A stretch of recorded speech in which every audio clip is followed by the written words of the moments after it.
had an alarm set in my calendar, but it's on Friday. Let's stand for the invocation. Councilman Carroll's going to deliver that today. Please make it.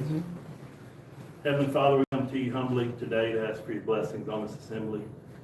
Lord, I ask you to guide us in the council as they do the work of people for White today. Lord, I pray that you look over this great nation under God. Lord, I pray that you look out for our service members that are out there fighting a war. And I pray that you guide leaders to bring that to close so that we can have peace and unity on this earth. And Lord, I pray that you bless the people for White. And Lord, I pray that you guide the people to come together and unify the town so that we can move forward for the good of Fort White, positive ways that sees that it prospers and grows in a good way that you see fit. Amen.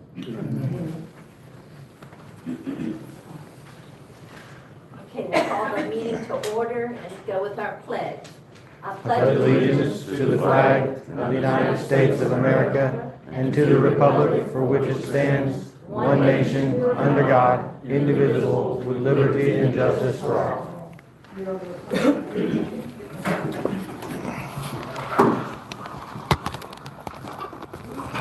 Okay, before I do roll call, I just want to remind anybody, if they want to speak, to go ahead and fill out a speaker card, and then we'll let you speak individually on your own, or wait until the agenda item that you're interested in. Does that make sense to you? You can speak all by yourself, or wait until agenda item number 2, for example, and then speak again all by yourself. And if you haven't turned in your card, turn that in. I've only got one card. Is that for citizens' comments as well? Yes, yes. So you still have to fill out one of these for the citizen comment? Actually, no, that's for the agenda items. You're good. All right, so here we go with the roll call. Mayor George Jacob Thomas. I'm here as council member, presiding officer Catherine Terry. Council member Lonnie Harrell. Present. Council member Monica Merricks. Here. Council member Bill Kuhn. Here. Town clerk Glenn Hunter. Here. And town attorney Mr. Leonard Ireland. I'm here, and I have with me Katie Crossner, who's also with the Food Walker. Okay, good, welcome. Additions, deletions, changes, and approval of the agenda. Do we have anything that council members would like to add? I do. I've got a few things, but they're short. This sewage system, I want to talk about the getting somebody to oversee the system going in. Okay. We have nothing going on with that system. I mean, nobody tell us nothing. Nobody tell them nothing during the day. Our roads are terrible. They tore up.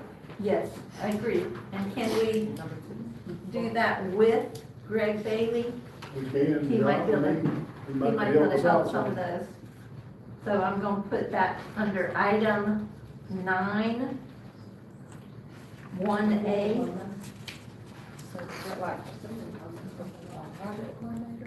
Yes.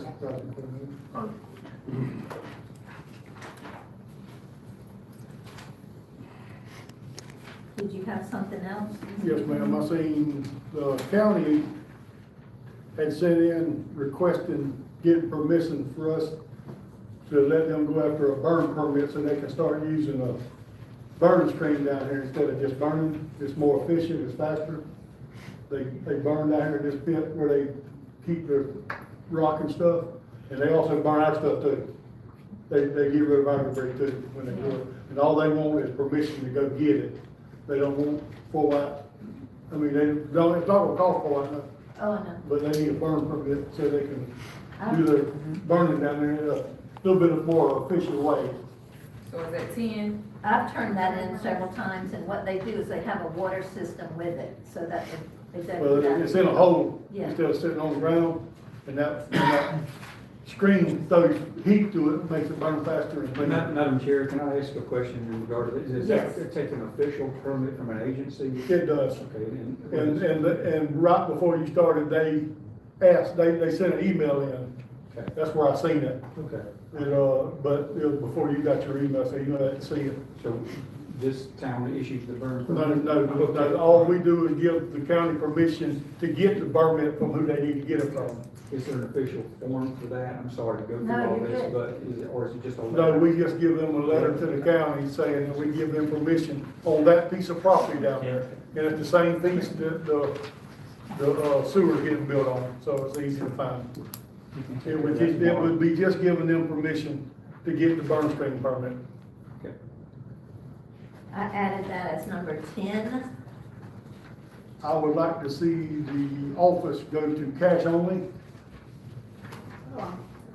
Number instead 11. of taking cash, I'm sorry, no cash. I'm sorry, no cash, Cash. cashless Here? here in So this number office. 11. I'm sorry, I said that wrong completely. Great.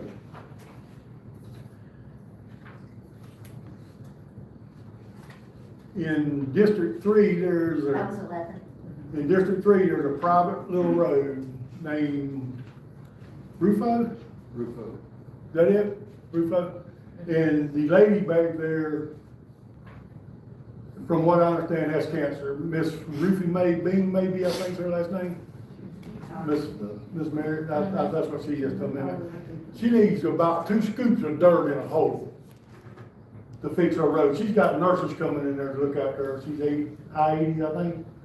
And it's medical. The reason I'm asking full light, I'll be asking full light to do this for her. And it's. It is a private road, it's not a full line, it's not a city road, it's private. But it needs about 2 scoops of dirt, and they can get it off her property and put it in there. It just takes a little bit of time that it'll take to go down there and fix it. So I guess that'll be 12, Yes, and her name is Bing, I think so. and what was the name of the road? Rufo. Rufo Court, I think. RUFO.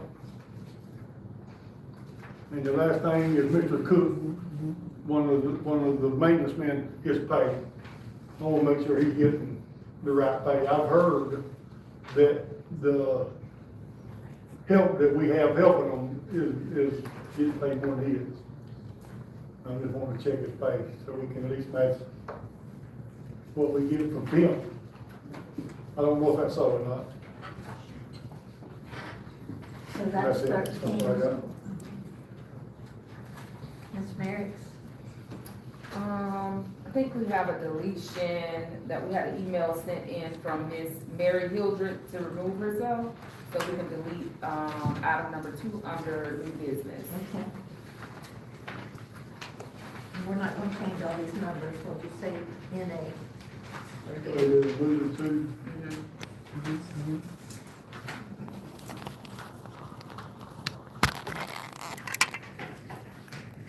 Mr. Harrell? Say it again. I would like to, do at the beginning of the meeting here, under item 3, proclamations and presentations, I'd like to administer an oath to, our clerk. I thought we would do that when we approved this contract, but we need to go ahead and get that out of the way. And, Mr. Iron, did anybody ever administer that to you? Anybody administer the oath to you? About 50 years ago. No, when you got hired with them. We do, Boy we get you out of the way too. Let's do the oath to clerk and the attorney. And then just for clarification, I had a call from a member of the public today, and they were inquiring about the public input being left off the agenda. You addressed that, but for clarity, how are you doing public input?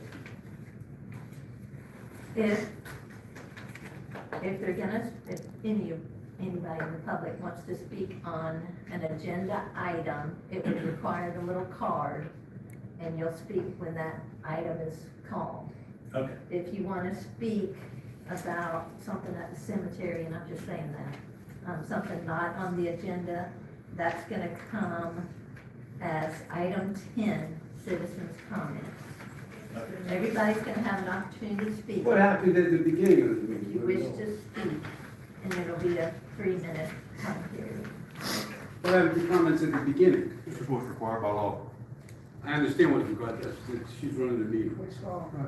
I consulted with, Mr. Ireland, and the answer I just gave out here was the answer from Mr. Ireland.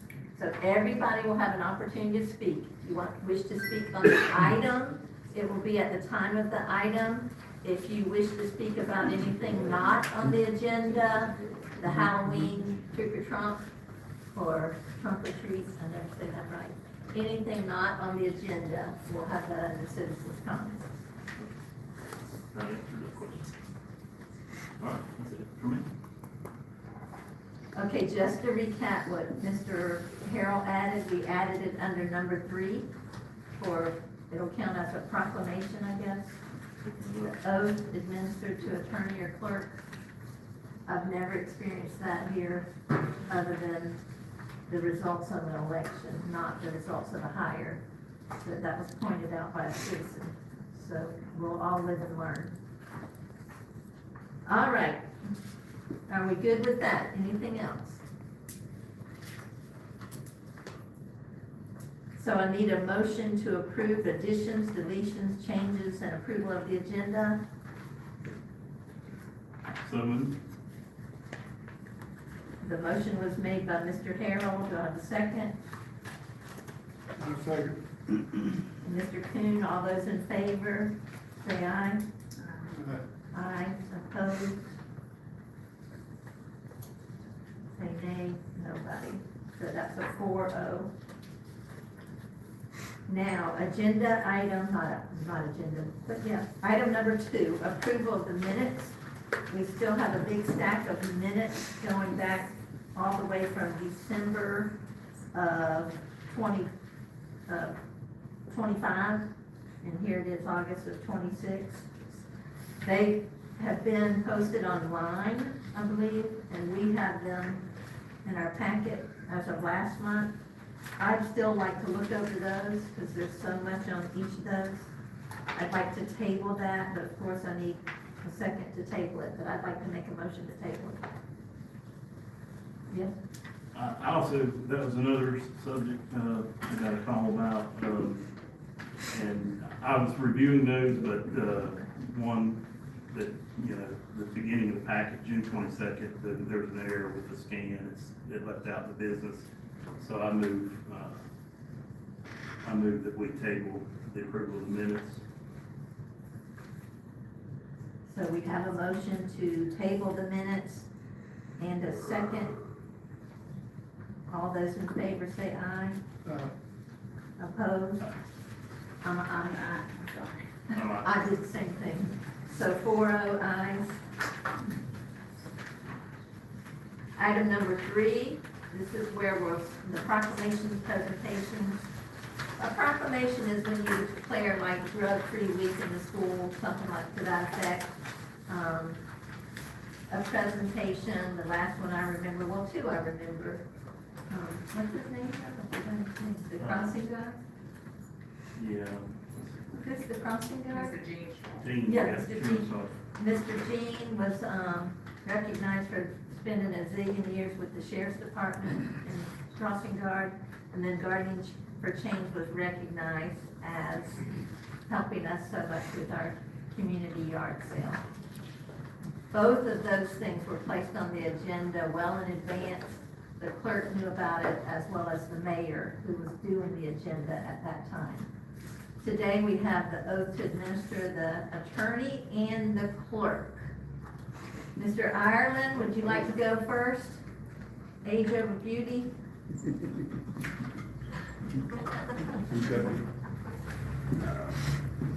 I guess you're gonna repeat after me.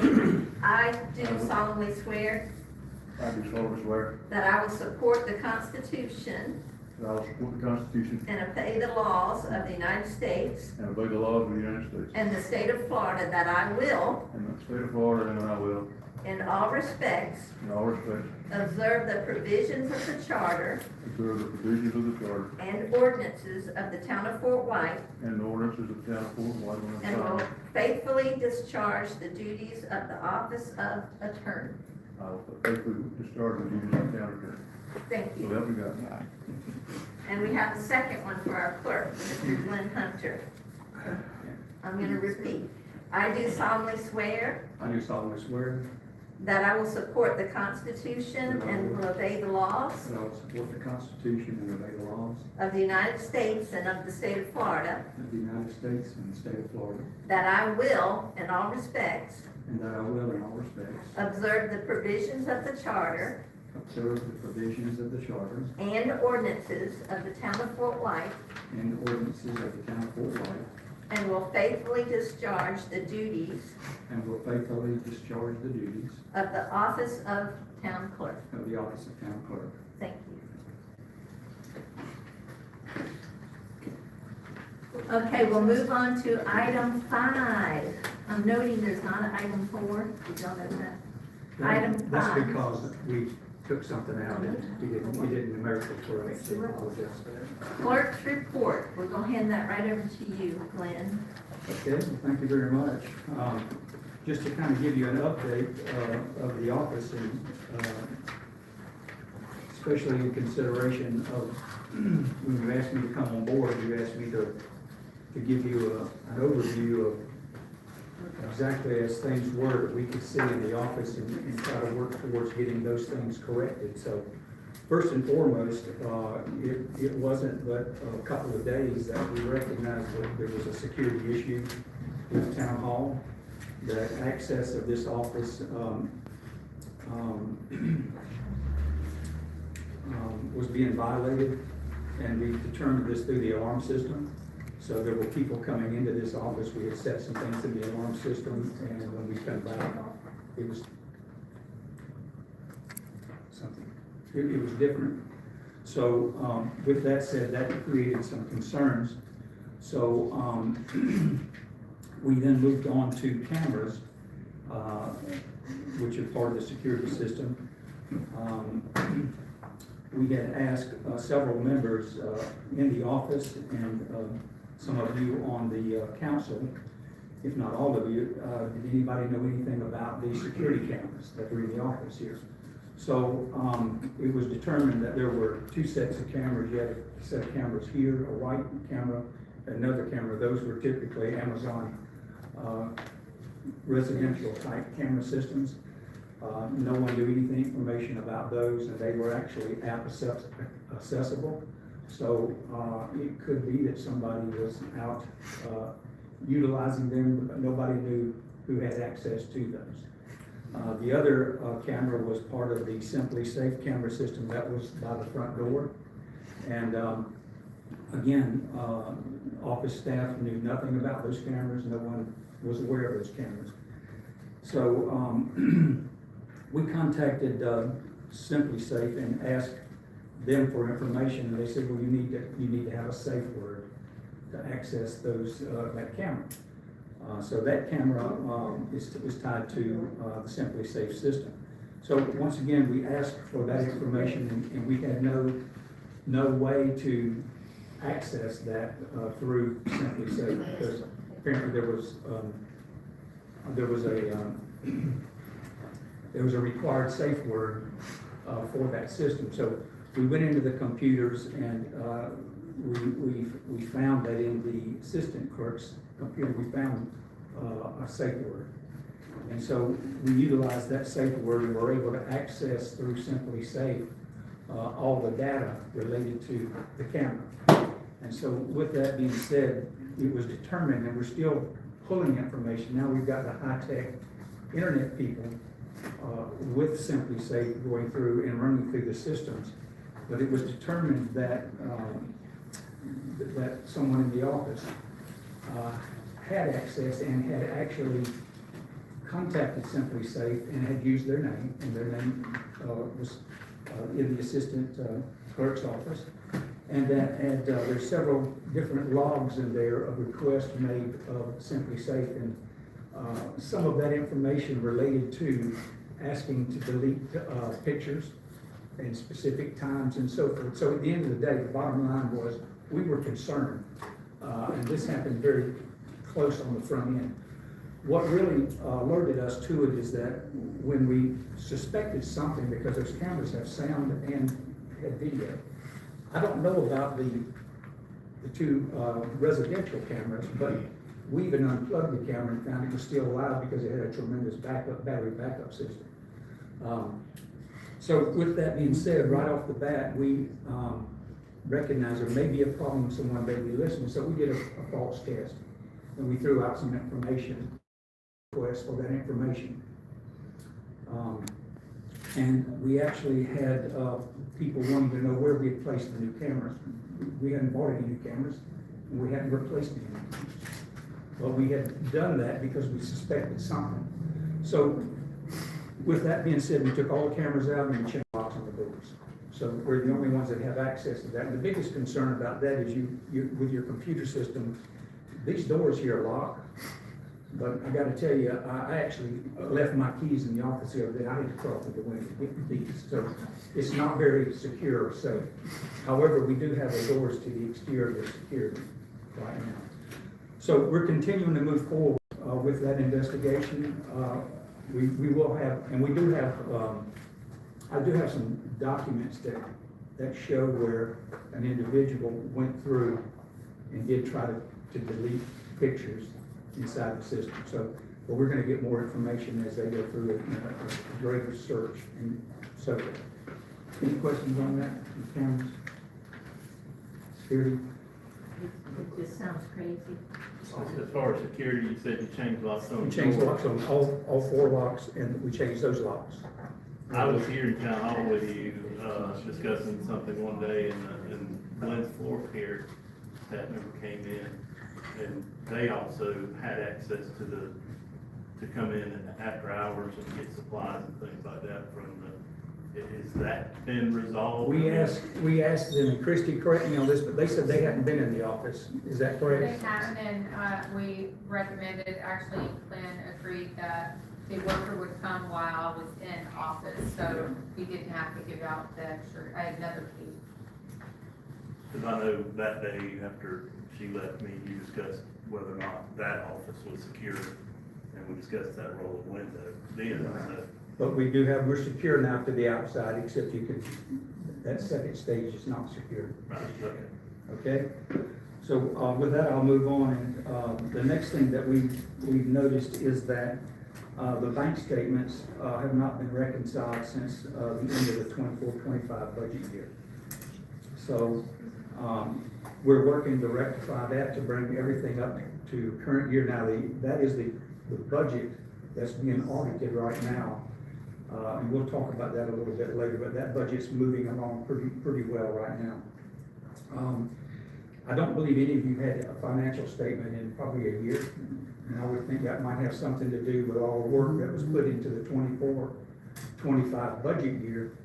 All the energy was put there, and the things going forward weren't correct, so you really couldn't get a financial statement. And you could get an estimate or approximation. You look at your bank statements, but I will tell you this, I've got a lot of checks here that need to be signed, and this is about half of them, so we're behind in some things almost a year.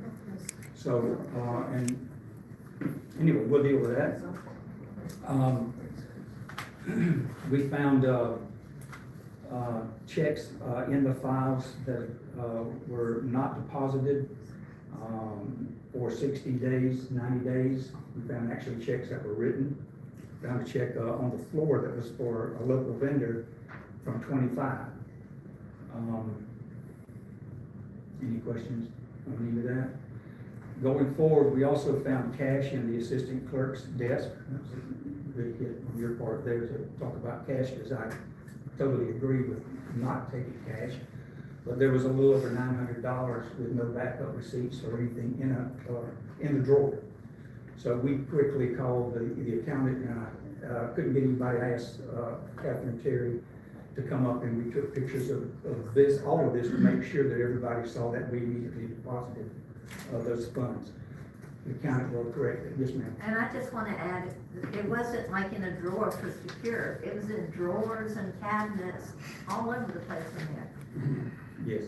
If you were running your home or your personal business like that, I can't imagine how you'd be successful. So anyway, I'll move on to the next thing. There's no more questions there. We've also found tens of thousands of dollars of items that need to be invoiced on contracts with the state, like your street lighting and so forth. I think one was 21,000, one was 14,000. They haven't been billed. I don't know if there's a time when you can lose that opportunity to collect those funds, but we checked on that. We will be able to get our funds, but going on for, we're back in the 8th or 9th month, and you could have been paid back then. You know, not that we don't need the money, this town needs the money. So those are some processes that we're gonna work on to get into place going forward. Also, we went through payroll, and we're gonna be working with the CPA to go through and rectify. We found some inconsistencies in the way the payroll is being calculated.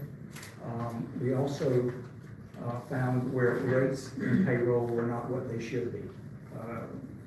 And I won't go into all of that right now, but we'll be able to discuss that at a later date. But quite a significant amount of dollars, because it wasn't authorized to be that, and it didn't get changed. So that's my first part of my report. So let me go on to the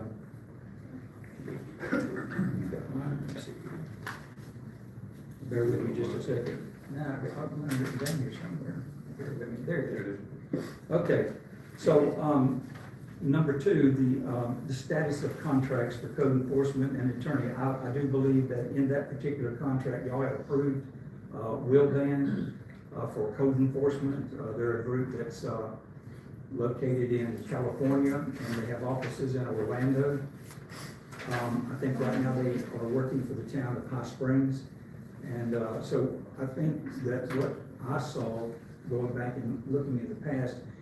There was an issue with venue for California as opposed to Florida. The attorney doesn't want to fly out to California in case of a lawsuit. So they have sent documentation to correct that, so the venue would be Florida. So, and so we can approve that down here if that's the will of the board to do that. I would say you probably still need to have that approved. Okay. So let me move on to updates for charter republication codification project. Spoke with Marilyn Kane, and they were needing clarification. There were 5 items. You've got several different charter pieces that are out there where things have been changed, that they haven't been codified, they haven't been corrected. We needed to give her some direction, so they were needing primarily the original 1957 charter, and then the 2023-344 committee substitute for House Bill 1565. That will be what they need to bring the charter for republication up to date, is what they're telling us, and I think that can take place 30 to 60 days. They're going to start. That's already been sent over as of today for review for the editorial group to review and then prepare. So that's one item that's done. Let me. Any questions on that? Okay. So I'll move on to the annual audit. Excuse me. Yes, sir. The codification project, Yes. you said you did the update on the charter codification. Oh, I'm sorry. Did I not have that? I thought I had the Unicode. I thought I had that further down. I didn't. Okay, let me bring you up to speed on that. I wanted to recommend to the board tonight. That's that document has been prepared, I believe it from May of 25. It was when it was sent to this board, and there's been no action on that. There's approximately 197 pages. of that document, and it requires the board's review. I want to make a recommendation to you that we have 4 workshops, 2 hours, maybe in the afternoon, in the month of September, to work around some schedules, not to press you too hard, but perhaps we can break it up into 4th pieces. We can finish it up and get the muni code finished and done, if you want to do that. So that would be my recommendation to you, and I can set a schedule to get with all of you to find out if that's if that's the direction you want to go. I don't think you probably want to sit down and do one meeting with that much material, but I don't know what your preference would be. I think that's a good start, because, this project's been going on, I think, since 2021. And that will publish all of our ordinances and some more permanent resolutions, our charter, LDCs, I believe, so, and then get those published online where citizens can, access those and know, But perhaps maybe we could do a little better job on breaking it up into 4s. Oh, And absolutely. just be on your time schedule, whatever you're all comfortable with. Do you want to coordinate those workshops via email? I can do that, and I can just communicate with all of you and find out what are some good times. What's good times for you, Mark? I know you get in later in the afternoon. 6 is fine. 6, okay. That won't be afternoon, will it? No. Okay. All right. Okay, so is there any more questions on community code? I got a question. My question, is a question? It's just a report, so. I know, just want to ask a question. So anyway, I'll move on to the annual audit. The audit, of course, 24-25 is way past due. The state is very interested in us getting that completed. Has a lot of effect on the grants that we write and that we move forward with. Talking to the auditor, they have the final stuff. I actually asked Powell to come in prior to August and put in about 4 or 5 hours in the office here with us. And I reminded him of an invoice that there needed to be some corrections. So I said, we're not going to charge for this. Let's move forward with this.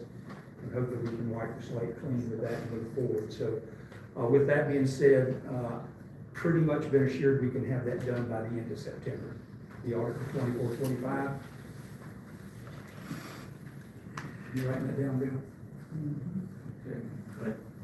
Yes, sir. Has there been any reason for why it's overdue or past due? I mean, For the audit. One of the biggest problems was, I don't think anybody really wanted to stay with it because of the amount of coding errors, that were, in the year for 24-25. And when it gets so far out, it gets a little more difficult, to do. On a good note, we will be ready to start the 25-26 audit right after October 1st. We'll be ready to have the books in shape because we'll be working to have your bank reconciliations done up to par. And we will be working to, lost my train of thought, I'm getting a little old, so bear with me a second.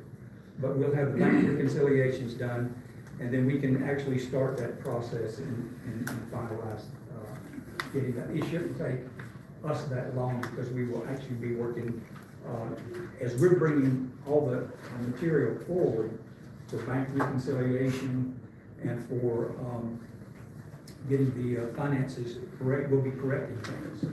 So that's what our goal is, to get to the end of this year and to start fresh. So there's no reason for us to be behind. It's very important when we're dealing with these grants and with the state agencies. And the state, we're on notice with the state, they see that, and they're sending letters. So we want to stop that in its track. so let me ask you a question, Nick. When you say coding errors, I don't know what that is. I'm not an accountant. Is that errors that the town made that have to be It's just, fixed? it's what you put into the system. It's, you have you have your book of accounts.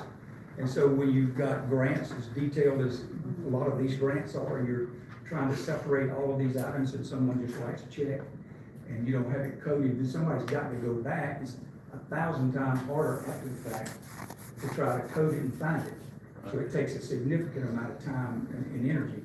And it's just not a healthy situation. We want to be on top of that, starting the first of the year, with the process that we're working to put in place with that. So I will say this, one of the things that we did is we looked at your accounting system, which is you've got desktop QuickBooks. We've gone ahead and converted over, we're still in QuickBooks, but we've converted over to online QuickBooks. And the reason we went ahead with online QuickBooks, it's cheaper. We just got a bill from QuickBooks for like $2,000 to update. Our monthly fee on QuickBooks will be $140 a month. So with that being said, they're also, they take responsibility for filing all the payroll, the RT6, all of our payroll stuff is all processed through them, and they take responsibility for the errors. So that's gonna save and make it a lot more efficient for us in the office.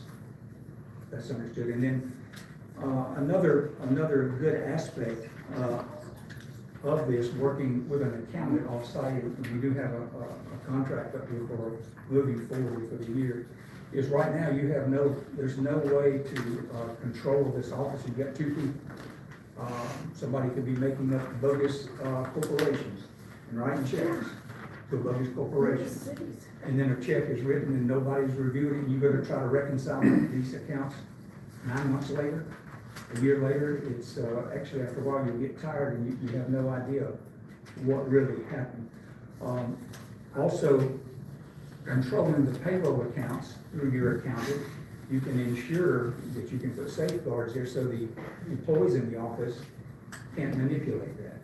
And that can be done because you just don't want that to be where someone can go up and say, I think I'll change it $1 an hour. Who's gonna know that? And those are some concerns that we have and we're investigating and reviewing right now. So, that's the audit. We move on to budget. We will be working in the next week or two. We'll be putting together the budget for 2026, 27, working with the accountant to get that process started. We will then work with the board members, have a workshop, and then we'll have a public hearing in September to have your budget online by the 1st of October. So that's being planned. I don't know what your past years have done, but we'll have that information for all of you to review, and we should be right on target with that.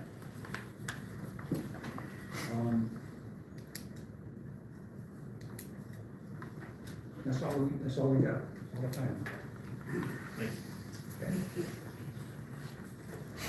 Okay, item 6, attorney's report. Mr. Ireland. Yes, first item on my report is the status of, and I'll just bring it again here, status of unqualified / ineligible candidates. I was asked to look into that.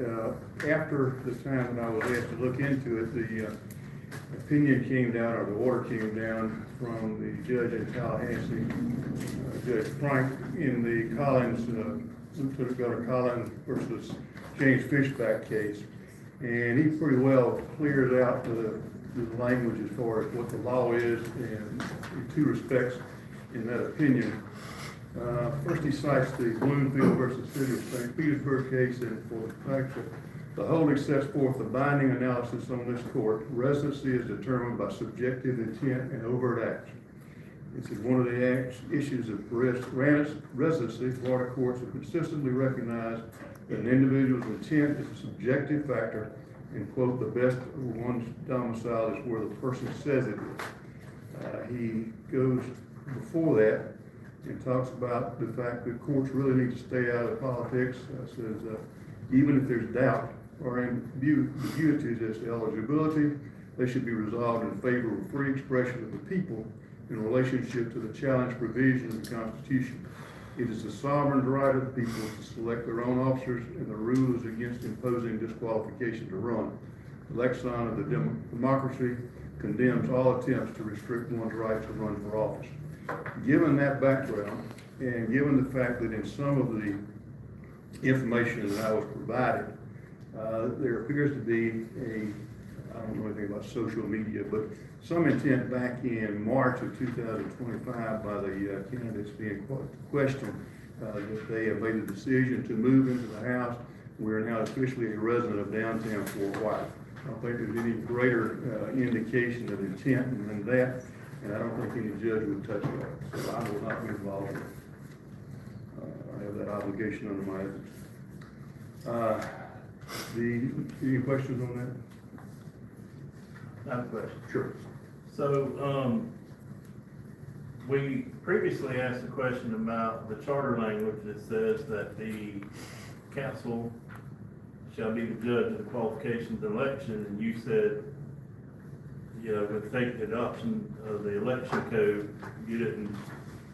I don't see that. I mean, that really would make y'all a veto over anybody wanting to run for office. You know, I don't think there's any way in the world that's constitutional. Well, my question is, if the language is in there and it survived, and there's case law that shows that that was, the rule of law, and the courts recognize that as a valid rule of law. I haven't seen that case. I forwarded you some cases on that. I've read everything you sent me. I haven't read that. Well, my question to you is, if it's in our charter, and you say it's useless, then what's the purpose of being in our charter? And I'll follow up with that. Let me answer that question understand- first. There's a lot in that charter that's useless. I didn't draft it, and a lot in that charter really needs to be redrafted, but that's another day. Well, my question is, if it's in there and it says that it's subject to review by a judge, then isn't that the check and balance?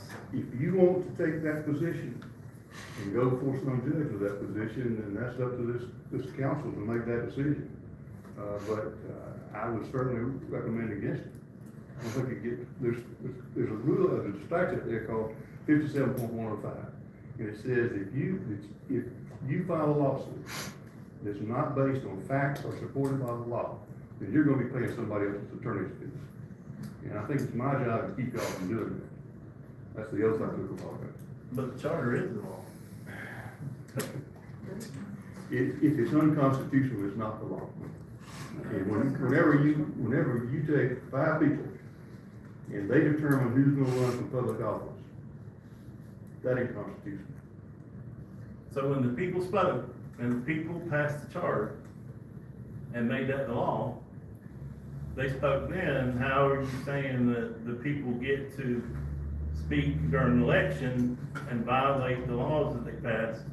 And actually, was passed by a legislative act, so. Councilman, there are laws that are passed every day by the legislature that are overturned by the Florida Supreme Court. There are laws that are passed by the United States Congress that are overturned by the United States Supreme Court. That's the ultimate end of it. And the Constitution trumps everything. The Constitution says that our. The Constitution says y'all can't veto people running for public office. You can't say, I don't like him because he's got red hair, so I don't want him to be on the council. I because he voted against me last time, you know? I move that we seek an attorney general's opinion to get clarification on our charter language. What language? I know the language. Not the language he's talking The charter's clear, it gives the authority to the council, and it says the judge is subject to judicial review. So, I mean,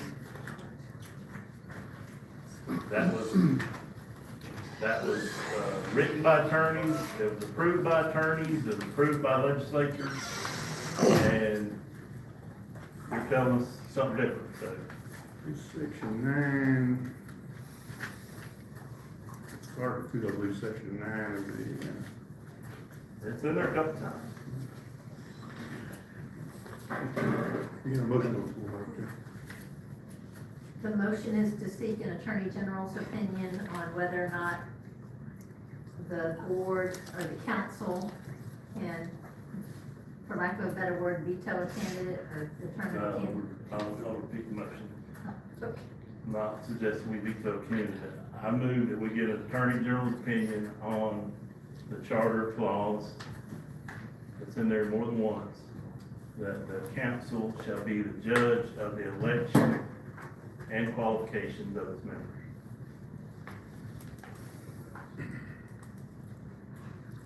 Do we have a second?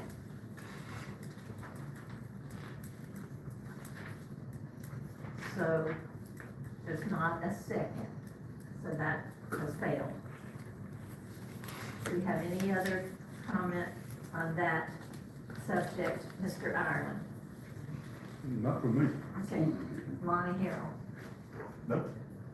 Okay. If I'm the only one defending the charter, then so be it, you know? If nobody else cares what the charter says and wants to, allow the charter to be violated, then it is what it is. And with that, I'll move on to the next issue, which is the mayor's malfeasance, neglect of duty, and violation of the oath of office.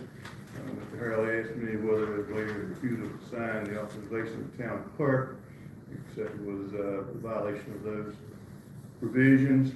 I did some research on it, and I think he suggested, if I remember correctly, to make a referral to the governor.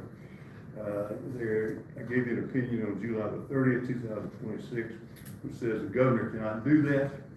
The only provision is for removal of any member of the governing body of a municipality for malfeasance, misfeasance, and neglect would be a petition for recall under the statute, which is Florida Statute 100.361.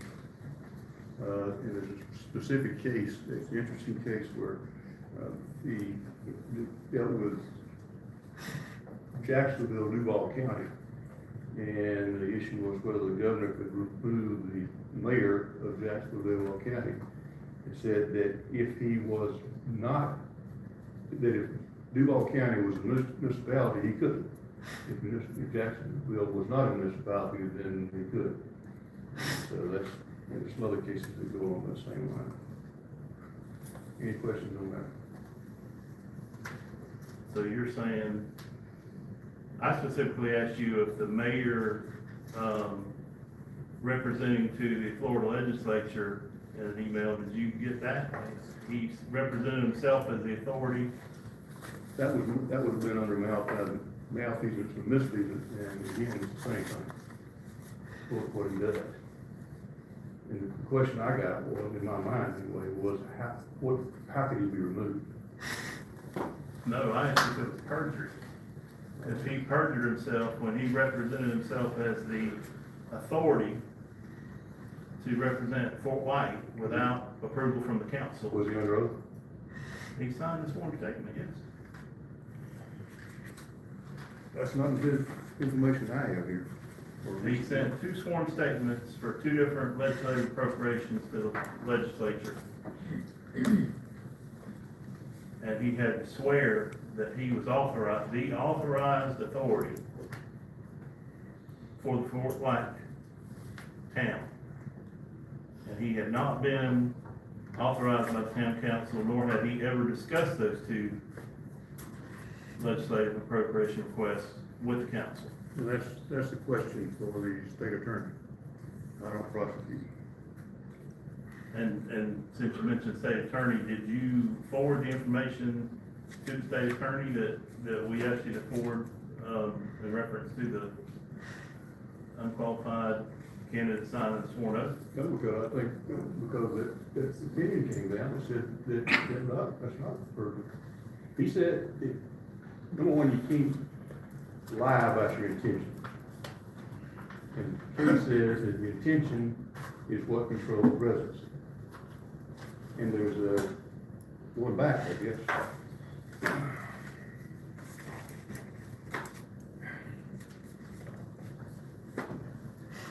There's a social media, like a better word, on March the 5th, 2025, we have made the decision to move into the house, which is a house across the street from the collective food yard and garden. We are now officially residents of downtown Fort White. So, However, they never did. well, And they never registered a vote during that period of time. That's a well-known fact. that's not in the information that you gave me. Yeah, it is. Their social media posts that they registered to vote in town was in January of 2026. Registered to vote is not, I'm not here to debate you, but registered to vote is not a part of residency.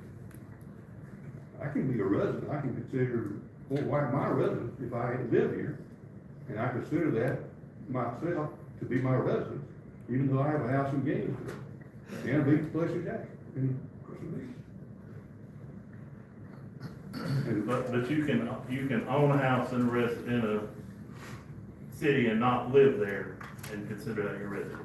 In this case, the Fishback case, this guy, to be governor of Florida, to run for governor of Florida, you got to be a resident for 6 or 7 years. He was in Washington DC for 2 of those years, claiming homestead up in Washington DC, just as too bad so said. Well, I did read that case, and one of the factors in that case was the fact that once you establish residency, you retain that until you establish it somewhere else.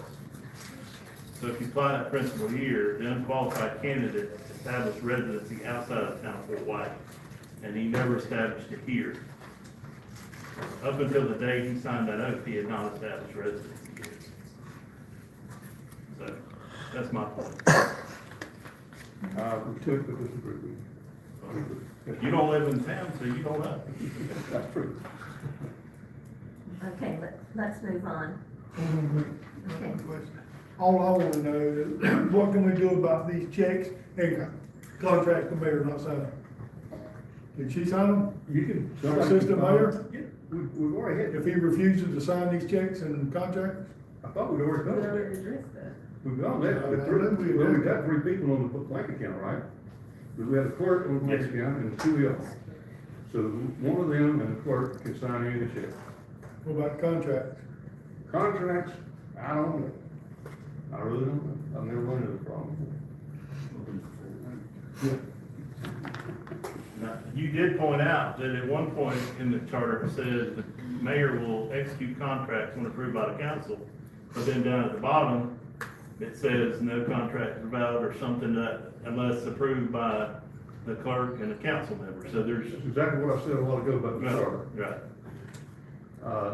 If he's not gonna sign these things, then somebody's gonna have to file a motion or a petition for recall. Somebody's gonna what, I'm I sorry. have to file a petition for recall, based on that, or lack of duty, because he's forced to with the job. Well, under that, couldn't we just file a motion for, mandamus or whatever from the court? Get the judge to order and do it? The cases that I have seen says the way to do it is by that statute that I did, which is the petition for recall. If there's a way to set in the statute to do something, you can't go around it. But I'm saying the judge would order him to do that if we filed for a writ of mandamus. Mandamus? Yes. Well, isn't that the purpose of The that? mandamus is to do a ministerial act, yes. If y'all wanna follow those, a writ of mandamus, I'll take it under a separate deal, but it's gonna cost you. Well, I mean, if our options are to start a recall petition, that takes the citizen doing that. It takes citizens to do that, it takes a bunch of citizens. So we just sit around and wait for a citizen to do that, or does council vote to? Council, all citizens. I know, but the council can vote to have the judge order him to do his job. Be happy to look into it. Well, I guess if it gets that bad, And I'll tell the clerk what I think, well, let Scott tell the clerk what I think, I'll be an opinion on it. But it's gonna be expensive. If it's another one, remind me, that's okay. I have a question. Yes, ma'am. I think at the prior meeting, we addressed individual council members directly reaching out to the attorney and sending you an abundance of things. Has that ceased? To a greater extent. So, and that was a part of why your fees were going up, right? The fees, we had 65 hours in the first 2 or 3 months of representing this town, and we didn't get paid for that. We did last time you voted for us to do these two things, the mayor's and the injunction issue, at a fee of up to $2,500. So those are being charged separate. There's one other, I can't remember what it was. But, so your fees haven't gone up because of that, but they should have, candidly, but they haven't. But I thought we agreed to cease these individual, communications, and it sounds like to me that you're still responding back and forth with individual council members. That, I haven't done that well, with the exception of receiving from Mr. Harrell, Councilman Harrell, the information regarding the residency situation. I haven't had any conversation with him. I've been covered on a couple of emails, but we haven't communicated. That would be my preference, if all that goes through the court. And it'll save y'all a lot of money.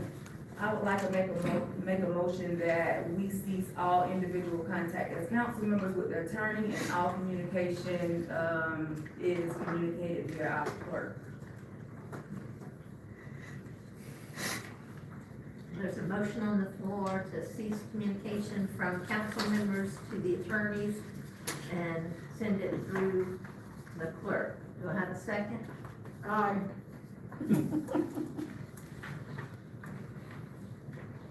The motion does not pass.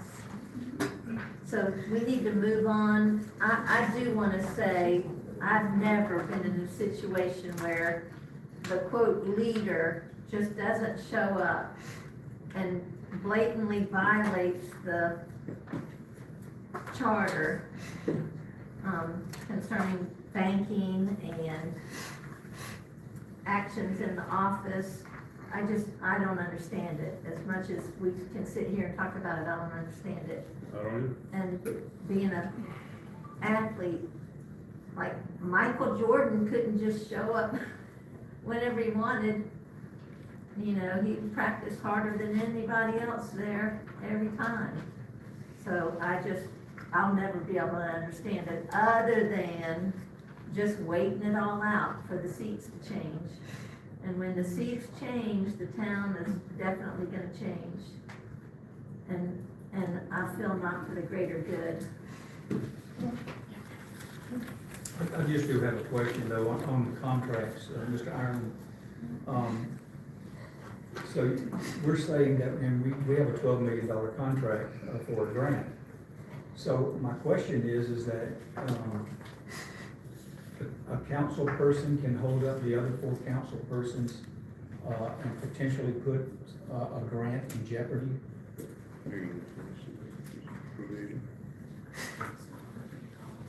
And I just wanna say, correct me if I'm wrong, Mr. Ireland. Mr. Ireland has never been in a kookier situation than this. You're exactly right. It's all due to you as well. And if I've been harsh, I apologize. But my patience is wearing thin. Imagine how we feel. Well, it's really gonna affect the town. It's affected the town for well over a year by just having quicksand in that office and all this stuff coming out, which I knew all along. Just nothing's getting done. No FERDAP, no SCOP, no historical grants, no payment of simple things.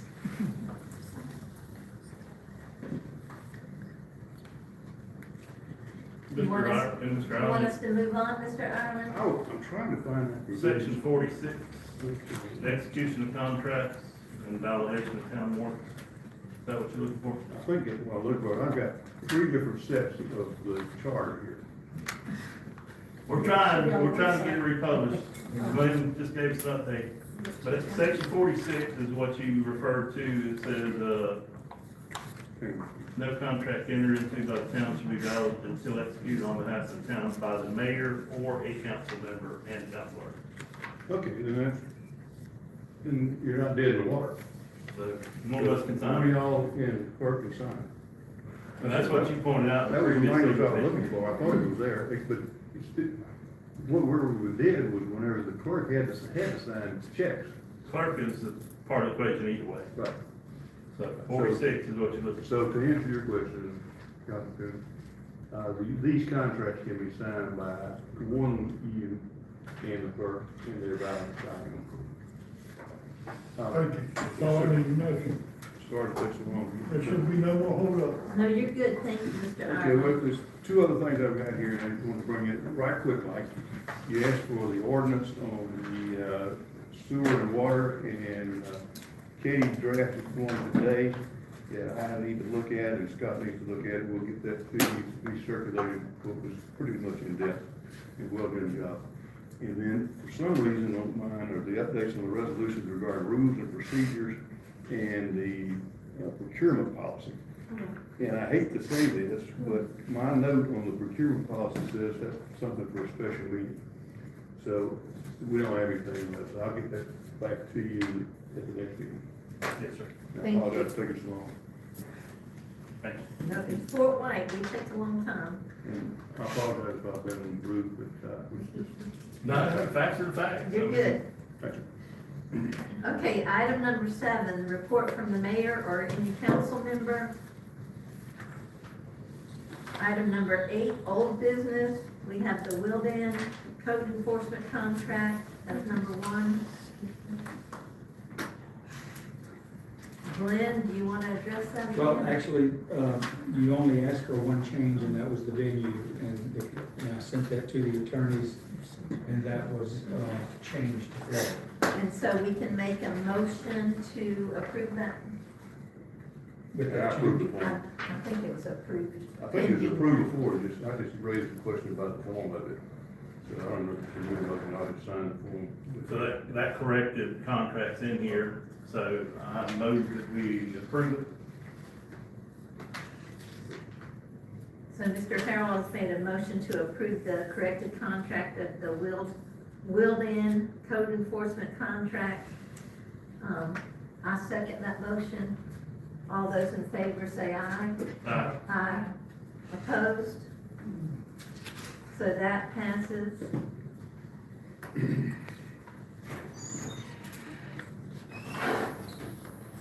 And that was a contract that was in limbo for several months through our phantom mayor.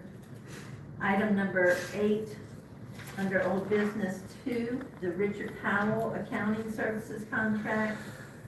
So you have a contract there for the coming year, should be in your packet. And that actually got initiated originally with Mayor Thomas, working with Mr. Powell. And I think that when I came on board, I saw where you had 2 checks that were written to Mr. Powell. One was for $5,000, one was $4,500. There was some dispute that I saw about the $5,000 check for some, maybe 3 or 4 hours of time. So this contract is set to start August 1st. And this contract will allow this office to work with him on fixing all the codes, working with us to get ready for the next audit, working on getting your financial statements up and assist us with the reconciliations. It's going to be quite a bit of work to do with that. I did get Mr. Powell to agree to not cash the $4,500 and roll that into the year's work.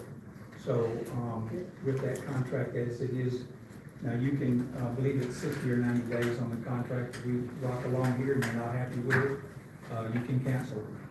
There is some provisions in that contract that will allow us to modify that contract so we can roll back some of the services in that contract as the year goes on.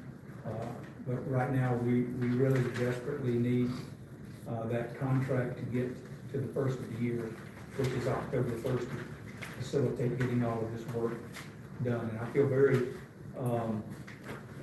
confident that once you get financial statements and your bank statements have got to be reconciled monthly, that takes an awful lot of guesswork out of it. It makes it a whole lot sharper, safer to go forward, gives you a very good picture, allows your profit loss statement helps you with the accuracy in the time zone. getting that out to you. You haven't had that, in a year. None of these processes have been in place. So that's my recommendation to the board. Am I understanding that the $5,000 check is just completely void? No, it's void, but we'll have to write another check, because those services, actually, Mr. Helfenberger, worked with Mr. Powell to get the final stuff ready for the audit for 24-25. When I called Mr. Powell in, after Mr. Helfenberger left, that never got finalized. So we brought him back in to work on that, but he also came back in and helped us, do the online, the conversion for the online, from desktop to online QuickBooks, which is gonna be, just a great tool for this office to utilize, and it's got a lot of safeguards in it for us. And do we have a guesstimate of how many hours will be involved with that monthly? If you're doing Is a that monthly- sheet there, what is it, 150 an hour, roughly? Yes. So, you can break that back out, but you discounted. That sheet's not in there, it does have a breakdown for that, but the total was 2250. That's a lot of hours. Where's the That's an annual contract.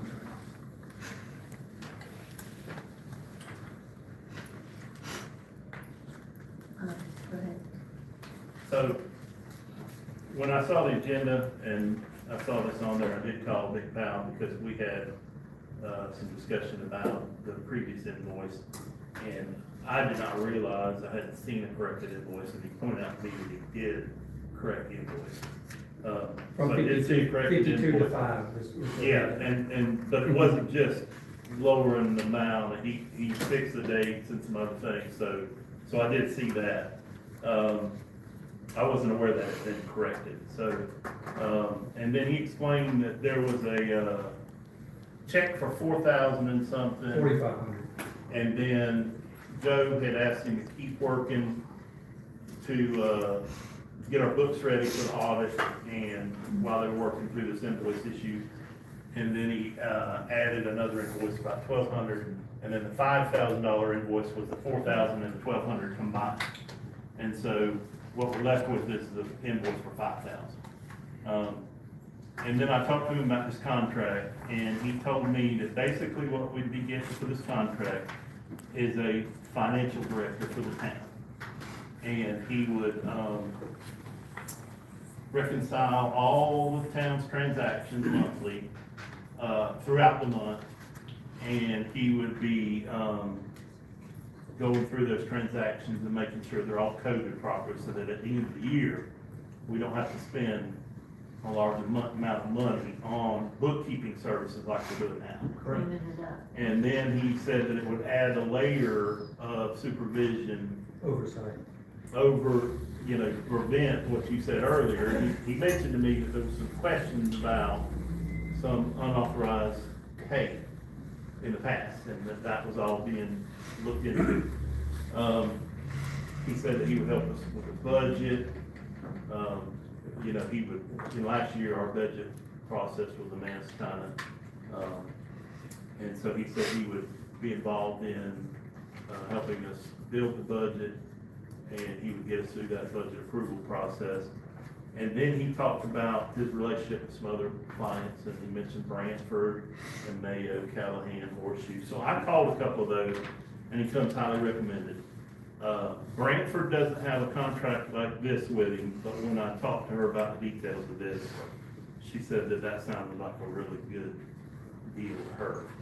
And she said that if he does their budget, and then they use him on an hourly rate for things, but, and she said it sounded like, about what she would think would be the going rate for these types of services. So, with that said, I can see the benefit to having this. And then Mr. Powell mentioned that because of our relationship with him, that online QuickBooks does get us a 50% discount, instead of the, whatever, $300 a month because we have a relationship with him, we'll get his 50% discount of, 150 a month, so. And then what I'd like to point out is, it is a 60-day notice, so it can be a short-term thing. So if we get someone hired that can do all this, then we can end that relationship. So, that's my observation on this. Are you leading up to a motion? No, I'm just saying what I've learned about this contract since it was placed on the agenda. Well, I think it'll pay for itself, so I'd like to make a motion to hire him, Mr. Powell, County Services, and approve the contract. Would anyone like to second that motion? I'll second it.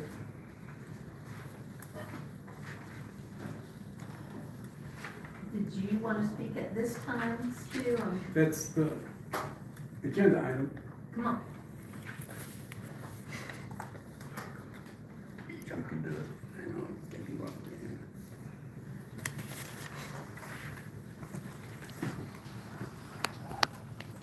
Thank you, Madam Presiding Officer. I'd just like to point out to you that the discussion goes after a second. That's the rules. You can follow Robert's rules. It's not you sit up there and talk for 45 minutes and then so many seconds the motion is down. That's not the way it works. You will be responsible for getting Robert's rules in the process. So it would be nice if you followed the process. There's a couple of things I don't understand. Mr. Hunter said he's gonna roll back one of the invoice into this year's work or next year's work. What does that mean? Because I don't know what that means. Either the invoice is good, you stop the invoice and he's gonna roll it back or roll it forward. I don't understand that. I also don't understand the work with the audit. There seems to be a conflict on who owns Powell and Jones. And it may be that somebody maybe should have looked at the Department of State, like the city clerk or one of the trustees that are approving this. Is that Powell and Jones, that Mr. Powell apparently has not divested himself, according to the state of Florida, of Powell and Jones, the auditor. So the information that Mr. Helfenberger said, or somebody said in the past, that this would be arm's length, is not arm's length. You can't own a company and say, well, he doesn't own the company, he's not part of the company, and then do the bookkeeping with the auditor. I mean, you guys can let him do that, but there's no arm's length there. That's pretty clear, so we suggest you look at that. Again, Mr. Hunter's sitting there, to roll it into the work, maybe we can get to that. As far as no timesheets, Mr. Powell has always had a problem with timesheets. I don't know where he came up with $2,550 a month. I mean, and I don't, where is the sheet with his hourly rates and what he does? Where is that? It's not there. It's not there. So the board is suggesting that the board, apparently the clerk is suggesting that the board approve this without even seeing the basic information of what they're going to approve. And Ms. Terry thought that was good enough without even seeing it to make a motion that it be approved. It doesn't seem to make a lot of sense to me. I mean, that's what you did. So I'll go down the list. The town approves the invoices. You were Mr. asked- Helfenberger presented that corrected You- statement. The town approves the invoices. This town council asked for an investigation of those invoices. Mr. Howell spoke for a few minutes about, she spoke to Dick Powell, and Dick Powell corrected this invoice, and Dick Powell corrected that invoice, and Dick Powell corrected the other invoice. Where are those corrected invoices that the town, yes, Ms. Merrick, where are those corrected invoices that the town approved? That Ms. Terry's in such a rush to get him in here? For what, $1,000? How much an hour? How much you paying this guy? And first of all, 60 days is way too long to end this. But at $2,000 a month, does the clerk know how many hours, how many checks a month that the town writes? 50 checks? I mean, now that he's doing this online, he can do it in bed on Sunday morning while he's watching Face the Nation. He can do the county's books. And you'll notice that he's not here tonight to explain these invoices, Ms. Terry, or anything else that's going on here. And you can look at that watch all you want. But he's not explaining that either. And the reason he's not explaining that is because he's got another meeting that's more important than the town of Fort White. And that's the Lakeshore Hospital Authority. So what are you guys, always the redheaded stepchildren? And the reason I ask that is because don't forget, you don't collect any taxes. You don't make any money. So it's me, Mr. Ireland, the people from Three Rivers, or anybody, and maybe there's 3 people from Fort White that's at this meeting tonight. 1 person. So, where is that money coming from? It's coming from everybody. Yet Mr. Powell doesn't come here for anybody, because he's too busy. And what you guys are telling me, and what Mr. Hunter has said is, the only person in Florida, or Gainesville, or this area, who can do this is the go-to guy, Dick Powell. Well, I don't believe that, and I don't believe anybody believes that. So, the only question that I have, number one, I'm not in favor of this contract until you guys see the rates. We know what Mr. Ireland charges, we know what his partners at the law firm, or what his associates charge. It's in black and white. If you got nothing in black and white here, no invoices that you were supposed to approve, no inspection that was supposed to be done, and no Dick Powell. How is that fair for the residents of Fort White and the people that pay these bills? If you can answer that, that's great before you vote, Mr. Cohen. And I would just like to know, roll back, whatever he did with those invoices that Mr. Harold so eloquently explained, but doesn't have any invoices. The clerk hasn't provided the information. As a matter of fact, the clerk, I guess, has disappeared into the office. Is that where he went? We can get what you were looking for. Yeah, well, it's a little late now, Mr. Ireland. Just a little late. I'm gonna cut you And off. I'm gonna be finished. Okay, And it's an embarrassment. Thank you very much. thank you. My money. There you I'll lay it down short, you know?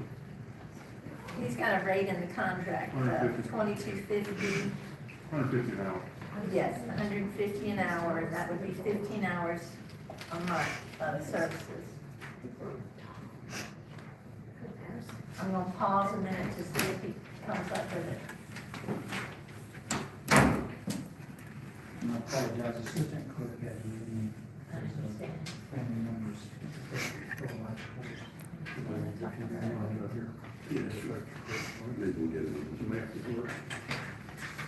Mr. Allen, have you reviewed the contract? I reviewed the contract, made some comments, and I think they've been changed.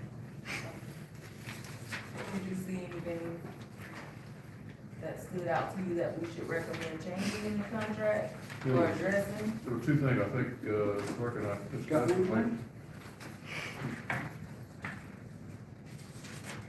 You're saying they've already been changed, just, I don't know, I haven't seen the contract that you got. You have a copy of the contract. Because then we would change. I'll tell you, I want to explain in layman's terms, and correct me if I'm wrong, but we keep talking about the codes. The codes are the identification of the monies and where they go within your budget. Like in my own home, my code would be health and beauty, food, electricity, recreation, beach. Your codes at your home might be different, but there's numerical codes for each of these money entries into these accounts. And they've just been historically thrown in there nilly-willy. And so that's part of this big mess. Let me throw one thing out to you, I just pulled the wrong contract, the date's February 1, it's August 1st, so if you need me to go back, we can, just for August 1st. My assistant usually does that, and I'll grab the wrong contract. We have the one dated August 1st. You should have that. That was the only change, the one that I saw said effective February 2025. And that got left out. And that changed, if that's what you have. That was the only change I Do council members have a question concerning the motion or the contract?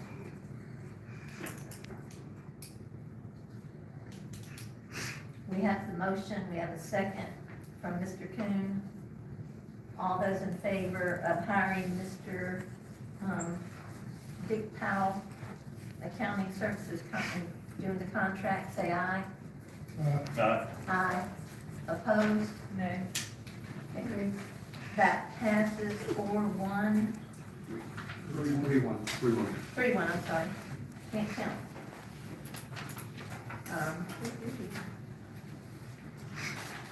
I appreciate the humor from our audience, but our audience members do not participate in the vote. Okay, let's see, the next one holds Walker, that's item 3, or number 3 under old business. Holds Walker contract.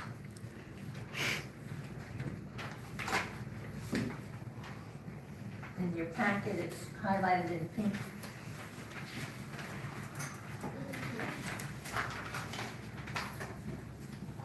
Would you like to tell us anything about it, Mr. Walker? We're gonna talk to you about. I'm walking down here. I know that, I'm sorry. I'm saying I think that's the same contract that y'all approved, but it just hasn't been signed. I don't think there's any changes made. There was a question about this contract and the lack of a detailed bill, the 99 statement. What that is, I finally found out myself because I didn't know it firmly. That's what I told you a while ago, is that your billing for everything, unless it's something like the mayor's issue or those other issues, are, I think, $4,000 a month. And that's for everything we do. And that's what I was telling you, we wound up with like 65 hours we didn't do y'all for. Right. For those first 2 or 3 months. But that comes in, I think they send those out after the end of the month, just to show you what we've done, and what y'all got now. Right, and I think that when this contract was in the packet for approval last time, I think Mr. Looper got up and spoke and just did some input. I think Mr. Merrick might have asked for that detailed bill to be in the contract. That's why it didn't get approved that night. Can we just pin any change and add? It's in there. It's in there? That 99 is, I don't have it in front of me now, but it's an issue. But it's over, somebody showed me a copy of the contract, I didn't see it. thank you very much. Give me a second. It's on this section. The firm shall provide the town with, it's under section 3, the firm shall provide the town with an itemized monthly statement, client matter number 709-899, of the services rendered each month indicating all time provided by the attorney. On the second page, section 3. Right. It's about 600 now.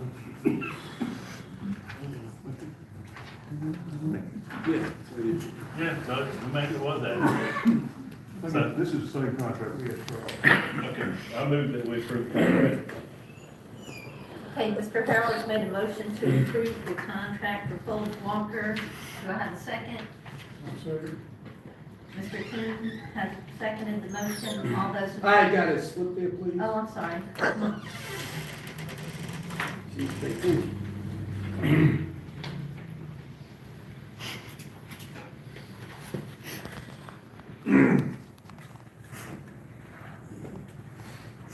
Thank you very much, Madam Presiding Officer. You need to pay attention to what's going on in these meetings. I am a little confused about the 99 was added in there, I think it's right at the beginning or whatever it was, but it's in the contract, I highlighted it. And some of the town council people should probably go over this stuff and put it into the meetings. But I'm a little confused because the bill was $4,000 a month, we understand that, and the town council wanted to see who was speaking with the attorneys and what was going on, and now it would be Glenn Hunter, so we'll know exactly how much time Mr. Hunter spends on the phone. And you won't be talking so much on the phone. But I don't understand, when you submit, when Folds and Walker submits the bill, and this was a problem with one of the other towns that I got your information from, Archer didn't even know that Folds and Walker was doing the 99. I don't know anything No, about no, any but other thing. I'm just, I know I went to Archie I one just- time, stayed till midnight. yeah, it's no problem, it's no problem, but they didn't even know about that stuff. So, I'm not here to debate. So, my question is, when you submit the monthly, when Folds and Walker, and you don't do that, they do that. So, and I guess the young lady over there, does she work for Folds and She Walker? doesn't do that either. She don't do that either? Our bookkeeper does that, our controller. Well, whoever does it, but Folds and Walker does Yeah. it, not the Yeah, firm you work. You're right, go ahead. So, what I'm trying to figure out is, the invoice and the 99 should come concurrently. So, when the monthly invoice comes, the town council knows at that time what they pay for. Or at least what the 99 says, and whatever discount they're gonna get. But I don't think that's clear here, and maybe it's not, and I'm just saying this so it's on the record, whatever record that happens to be, is that you guys invoice the town, and the reason I bring this up is because everybody pays these bills. People in Three Rivers, people in Let me see if I can get you. Yeah, help me. Look at section 2. Section 2? Section 2 says what we'll do. Well, section 2 doesn't have the 99. If you follow with me, you still argue with me. I can find section. Section 2 tells you what you get for $4,000. Right, If we don't do any of that, we still get $4,000. I get it, If we do 5 times that, we still get $4,000. I get it. That's what it means. No, that's not what I'm asking this time. Whatever you want us to do, the council wants us to do, we'll do it. My question is this, listen, if it's good enough to say, law school 101, Mr. Island, it's good enough to write. I'm trying to understand what you wrote. And my question is this for the residents and the taxpayers.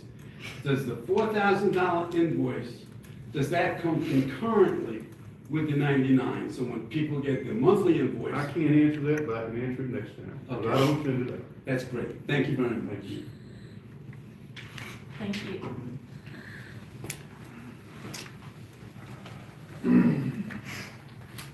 Okay, motion was on the table to approve the contract, and Mr. Kuhn seconded that motion. All those in favor say aye. Aye. Opposed? So I'm hearing a 4-0 approval. So now we move on to item 9, new business. Mr. Bailey, we've had you sitting for a long time.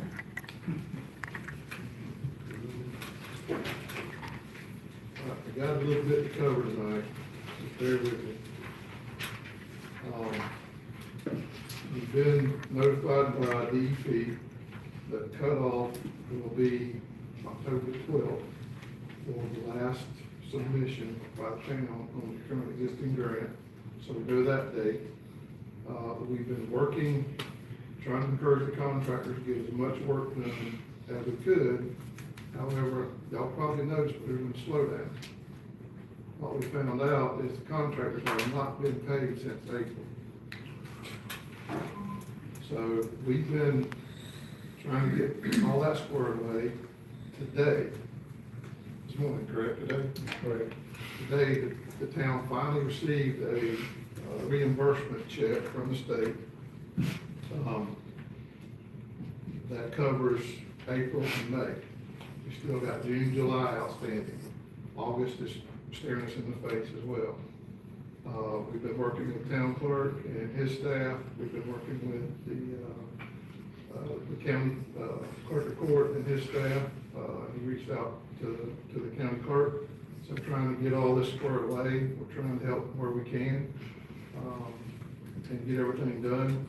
I have a grants team, but anyway, Ms. Lori Hodson, she's been diligently trying to get all this squared away and all that. So our next task is we're gonna try to get June and July, get the town where they can get that submittal turned in. You've been receiving paper checks. The first thing I would do is get rid of paper checks and go to electronic fund transfers. That will speed you up considerably. But more importantly, we need to get on a monthly reimbursement request program and make that be done monthly. It hasn't been done, like I said, in a number of months. So that has made our job of trying to push the contractors exponentially more difficult. So they're asking us, what's the deal, what's going on, kind of thing, so,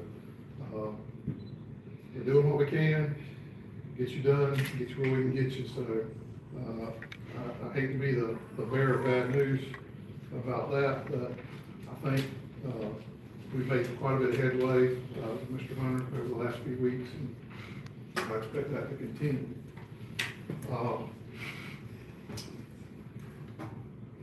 So our plan right now is to get June and July, then we'll be getting August, so come first of September, we'll be doing, turn around and doing August. And then we're gonna do September, and we'll get about 1 week of October in there, and we'll have a short turnaround on that, but we're working with the contractors in advance to make sure that we can maximize those fund withdrawals, for that deadline that we got. You do have a second grant. There's been some correspondence back and forth on that. That grant will cover the shortfalls that we're having on this first phase, and then we can work on the second phase with the remaining funds. I do have a couple of requests.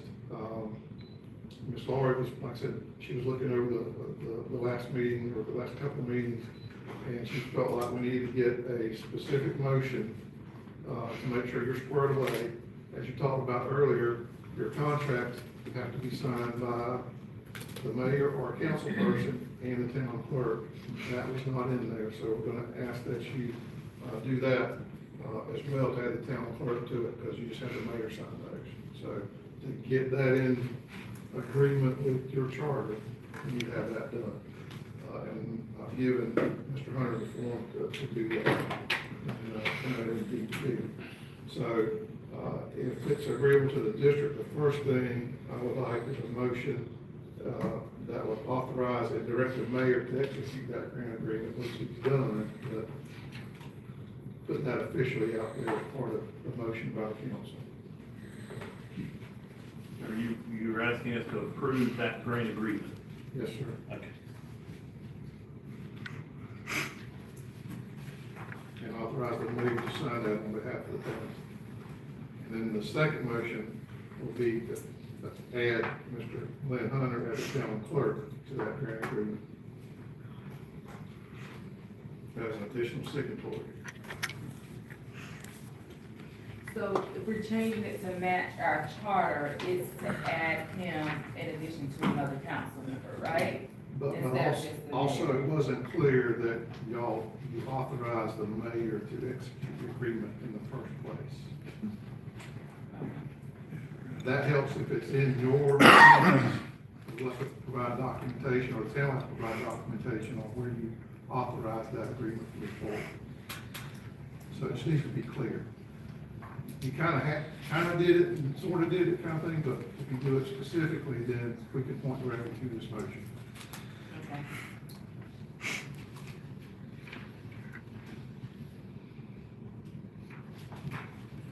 I do have a question about that grant agreement, Greg. So the grant agreement hasn't been accepted yet, but it says begin date, and it's like a date back in 2024. So is part of that grant already set aside for work that's already been done, or why is that? I'd have to go back, I don't know about the 24th date, Mr. Carroll, but the grant end date is like 2030 on that. Right. There's nothing been set aside, we just got approval that because this first grant is, we're gonna be short because of the deadline and all that, that we can use some of those funds to finish up the first phase. Right. Okay. And we're still not gonna probably get all the federal spent, correct? Correct. I would be shocked if we did. Right, because of the slowdown. Is there any discussion on approving that grant agreement, or?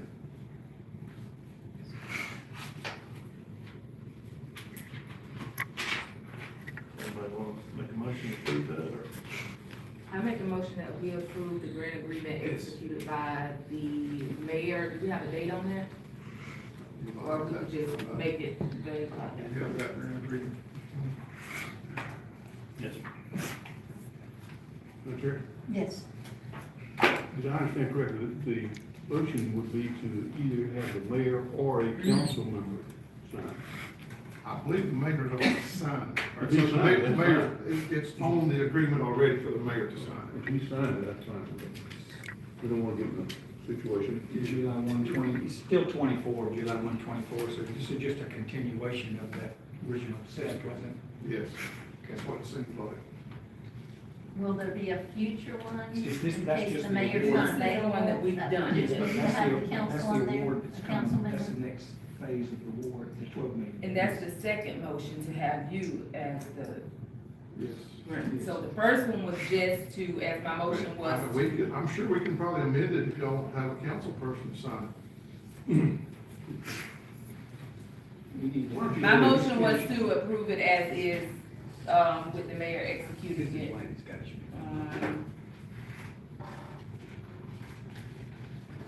don't see a specific date.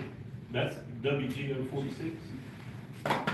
This will be Mm-mm. QG QG 35. 035. Okay.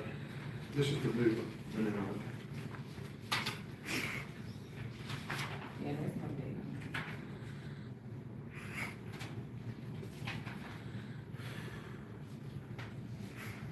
So my motion is to approve the previously, executed grant by the mayor for QG 035. You saw the sign? That's, they're already working. Would you like to speak? Give a second. Second. Thank you.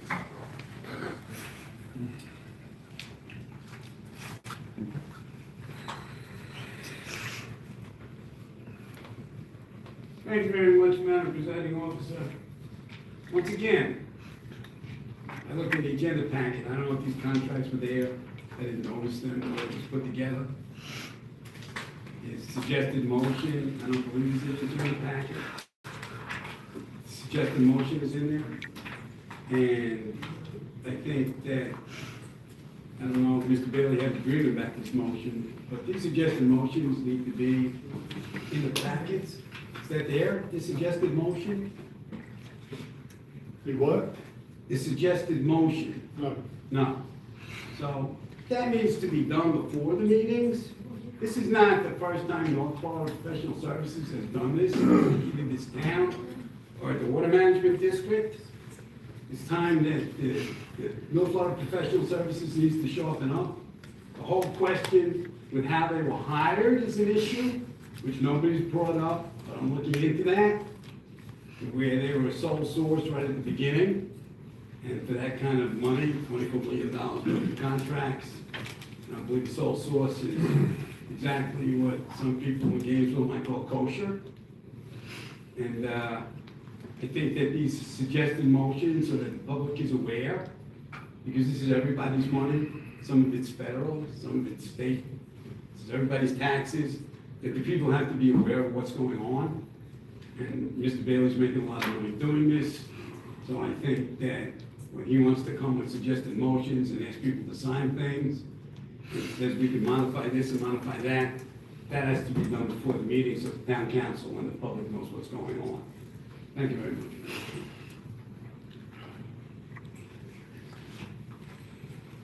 You want to repeat the motion one more time? Please. I made a motion that we approve the executed grant previously executed by the mayor for QG 035. Mr. Coon seconded it. All those in favor say aye. Aye. Opposed? So that passes 4-0. Thank you, Mr. Bailey. The second motion is, that I move that we add the town clerk as the, authorized to sign any preceding, contract in addition to a councilman, And that's to bring you in compliance with the ordinance. the chart, section 46 was talked about earlier tonight. That's all that is, it's just a housekeeping item. Do I have a second? I'll say. All those in favor say aye. Aye. Opposed? So that also passes. While you're up here, can we talk about what Mr. Kuhn added? Project coordinator, which was one name. Yes. Is there any oversight? Like, is there a current project coordinator? Who were the major things I want to know? Who were these delinquencies communicated with? Our contract does not include construction oversight. Okay? I've informed you all that, I Yes. think a couple of times at least. If you want that, we can certainly, help provide that. There are other options. I don't know if you have anybody else, but you have to go through a procurement process to do that as well. I don't know if you have anybody on staff who can do that, but like I said, if you want, we can certainly give you a proposal to do it. What were you looking, what kind of services or what kind of, I mean, we need at least somebody putting our eyes on what's going on. I mean, we need somebody to say, hey, y'all come back and fix this road, y'all got to toward the hill back before you go any further, or looking at what they're doing before they cover it up, before we have a big mess down the road. well, some of the cuts, I'll be honest with you, Mr. Coon, I had, as long as they're keeping them halfway maintained, then maybe we need to get on the contract about maintaining them a little bit better, but whenever you cut a road and you lay a pipe, a lot of times you just go back and just pave back over it right then. Within a year, you end up with a little depression there, so I like to let that dirt and that base material compact and gets back down to something else. Uline Street over here, you got a grant to repave that whole road, so we're waiting until all that work gets finished. There's still a little bit more work over there, and make sure the contractor's out of there. I don't want to tear the road up again after we freshly paved the whole thing, but that whole road will get repaved there. The other areas will get patches that has outlined in the plans for them to do once we get to that point. I'm not asking for them to pave it right away, I'm just asking to put some lime rock, something to make it smoother. I mean, we asked our guys to go do it the other day, and it made it better, but they didn't do it like it should be. I'll be glad to address it. I got a guy that comes by about once a week just to make sure as far as the grants documentation, to keep you squared away with the grant agency on that. If that will suffice, if you want a little bit more, then we can certainly talk about Well, it. we need to look at something, I mean, the council, that's a big project, and then we have nobody looking over it as far as on-site. So, later in the week, Ricky Hendricks, who you have assigned to this project here, is gonna come down. We're gonna do a full assessment of all the construction projects from the start date to where it's progressed and then where it's supposed to end, and take a look at that. I think once I get a chance to see the entire contract and how everything's laid out, then working with him coming down once a week or twice a week, working on the project, I can be your eyes on the site, if that's, because I don't think you're asking us to certify that the construction meets federal guidelines for whatever, that's your job on that side. But the oversight you're looking at is the things related to the extraneous things. Just day-to-day. Yes. Yeah. And so actually, you've worked with the department here, so we've actually gone down and actually fixed some of those holes, but they're gonna continue to drop. It takes months for that to compact. And of course, we could actually look and see, but I hope they compact the lifts when they do those projects. They meet do, the but whenever you certain got a narrow trench like that, Sure. it doesn't matter. You're still gonna have a little bit of settlement if you go back, so more traffic we can get on it to pack it in and replace it. And we can bring it, the contractor's supposed to maintain that, and if they're not maintaining, we can bring it to the contractor. That's what I'm asking, because it's not being maintained, if people on Facebook griping about it, I rode down it, they're rough. And they can be better with just some lime rock or something. I hate to be this guy, too, if we pay the contractor, I can get a better response. I agree 100%. And that's another thing, need to make sure that we're to the point where they're saying, we need this money. Are they up to that point where they did that job? We're doing that, we do that. Y'all do that? We do that every month, that's part of your grant documentation, so we're approving their pay request. we're verifying that they've done the work that they're invoicing you for. Okay. That's being done, yes, sir. So, but Now that's you get a basically, check. that's about the extent, but we. They don't wanna work without being paid, I don't blame them. Greg, so, in, you know, all fairness to you, I do remember several times you brought up the fact that as the engineer firm, you know, that you would inspect the engineering specs and do certain inspections, but, I mean, even our, wonderful County Commissioner Rocky Ford pointed out that that does not, you know, equate to a project manager being out here overseeing the project and making sure the contractors are, doing their job, you know what I'm saying?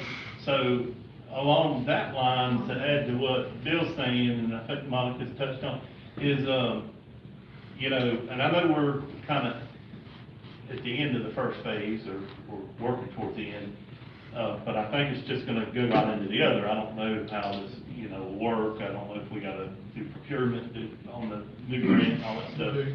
But I think that moving forward, maybe too late the first phase, but I think moving forward, we need to have some sort of a project manager down here. I think if it was a county project, they have staff, you know, that can do that, but we don't.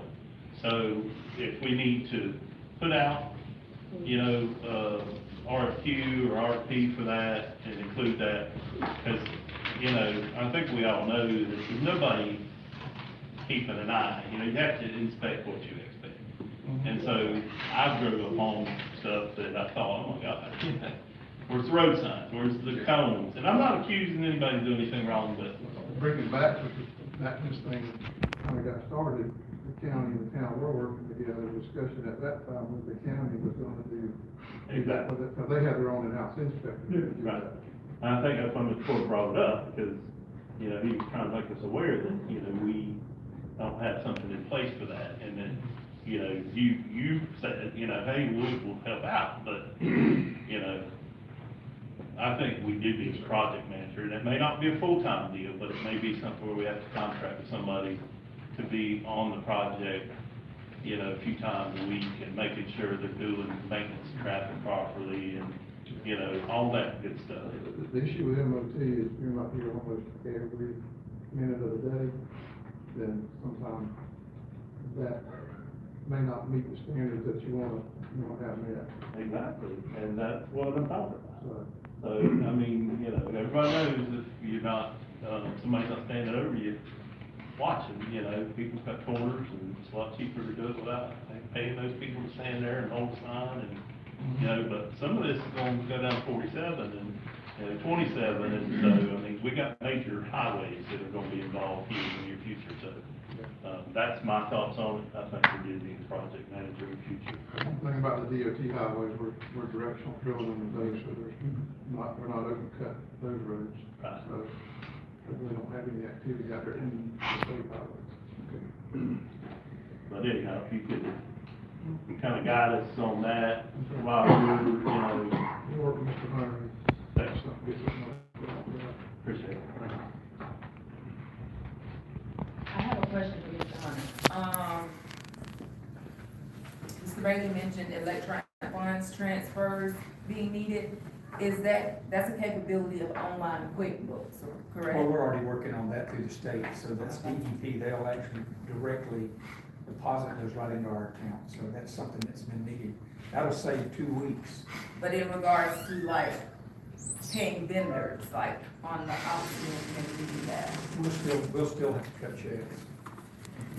Code all those accounts, that's not gonna be, that won't hold us up. We just got the money today to pay the contractors and the checks are sitting right here. So all that's done, we're ready to go, we just need to get signatures. It's mainly keeping the paperwork filed on time and on a continual cycle. It needs to be done monthly. The town, just more information, typically these grants are done on a reimbursement where you've got to write the check, you've got to pay the contractors, the vendors and all that, and then make a reimbursement and cancel a check. These particular grants here, you're able to make that request for funds with just an invoice. So the town doesn't have to carry, they don't have the cost of carrying the the project, financing. I got one more question for you. So we had a, planning and zoning issue come for the council. It didn't go for the planning and zoning board beforehand, but, it was an annexation.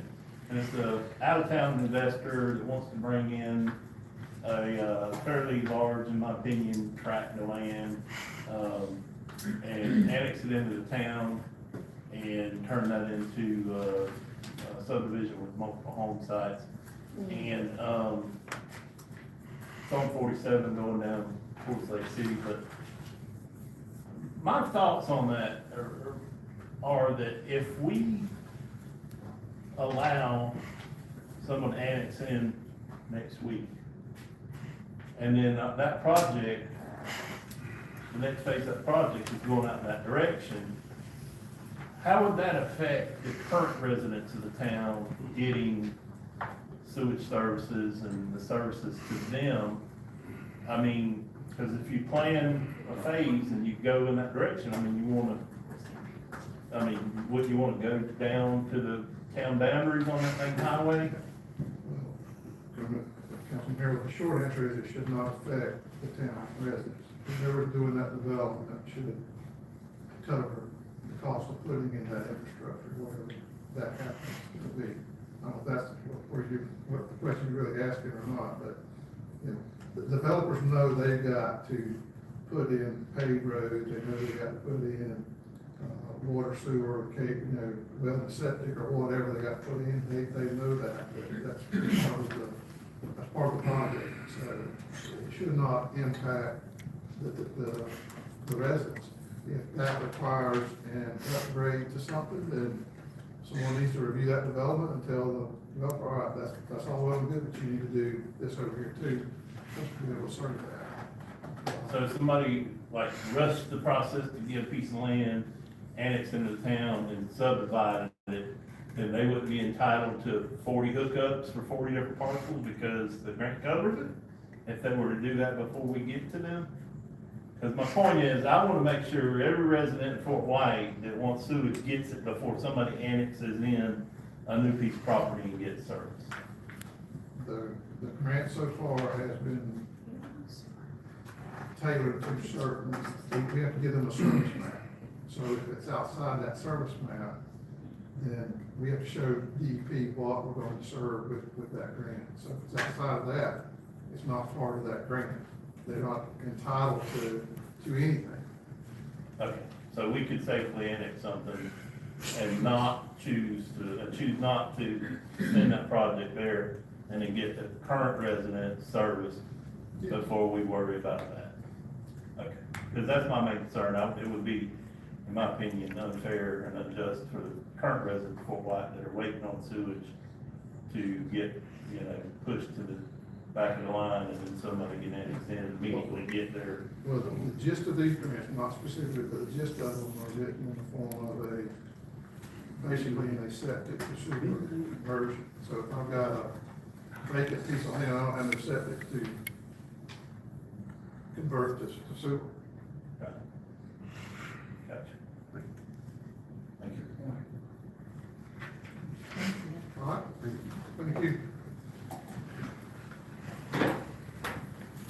Okay, moving on, we struck number 2, Mary Hilton.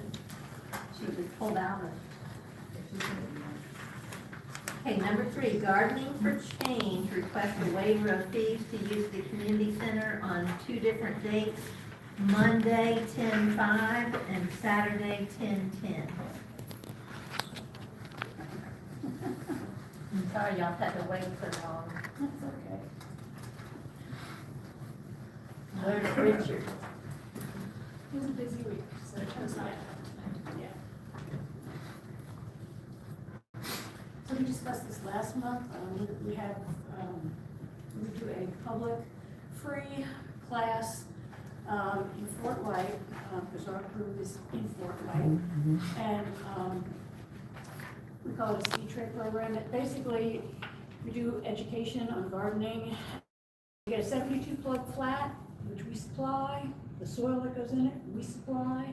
We buy the seeds, we buy tools, we buy all kinds of things, and it's free for anybody that wants to come. And past couple of times we've done it, we've had quite a few people in our little room, and it just got too crowded to do stuff. We normally do 25 people for each class. There's 2 classes. We want to actually do 35 for each class. More people learn how to probably grow their own food. And so we were hoping that we could actually use the community center for that. And we have put in the forms and stuff like that, like requested, and we were just wondering if, to actually waive the fee for the community center, because putting on these 2 classes costs us over $500. And like I said, it's free for all the people that want to come. Okay. I make a motion that we approve the Garden for Change request for waiver of community center fees on October the 10th and October the 10th, I'm assuming of 2026. Do we have a second? I'll second.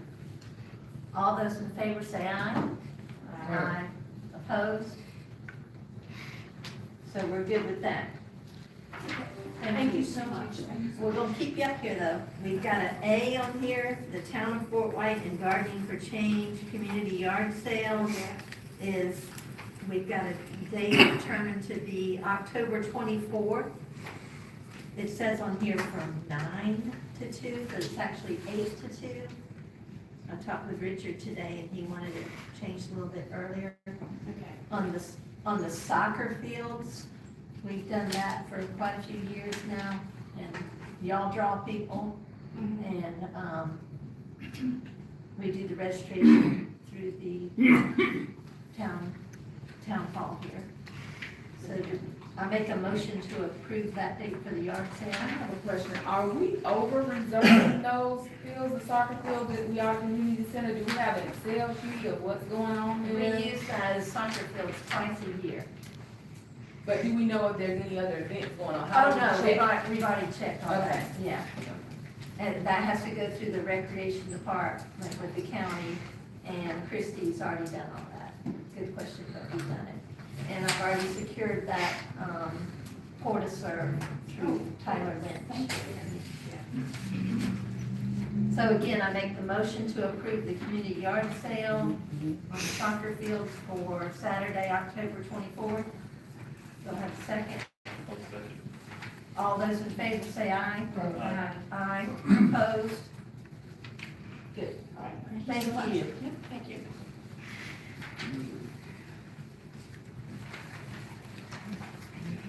So grant agreement, did we settle, did we cover that?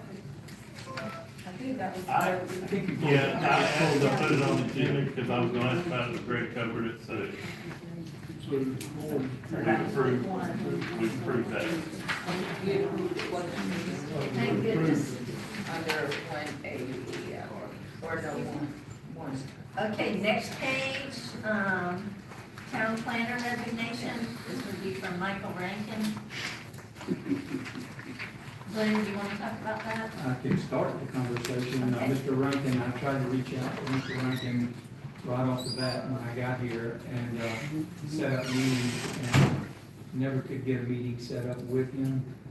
He sent in a resignation, recommended that we double our contract, and he also sent in invoices above his $10,000 contract, and I don't see anywhere where it was authorized beyond what his contract was. It's about $4,000 worth of additional services, is what he said. So, also, I'm a little confused on the process with the planner as it's presented to this board, and this board signs compliance for it to go to the county building department to get permits. It looks like we may have some holes in that process for what is actually needed. We reached out to other planners and tried to get, we're not trying to, we've got information that we think will help secure and protect this board going forward on the needs of what y'all need to get from person's wanting to seek to get in compliance, but you're gonna have to get a little more detail on this end, and I don't think you can getting it. I can't really find records. I've had 3 or 4 people bring to us work that was done, but we can't seem to find. I've gone back to Mr. Rankin's emails, and I've been struggling trying to get data. I get conversations, but I don't have a packet that details. So we were gonna actually approve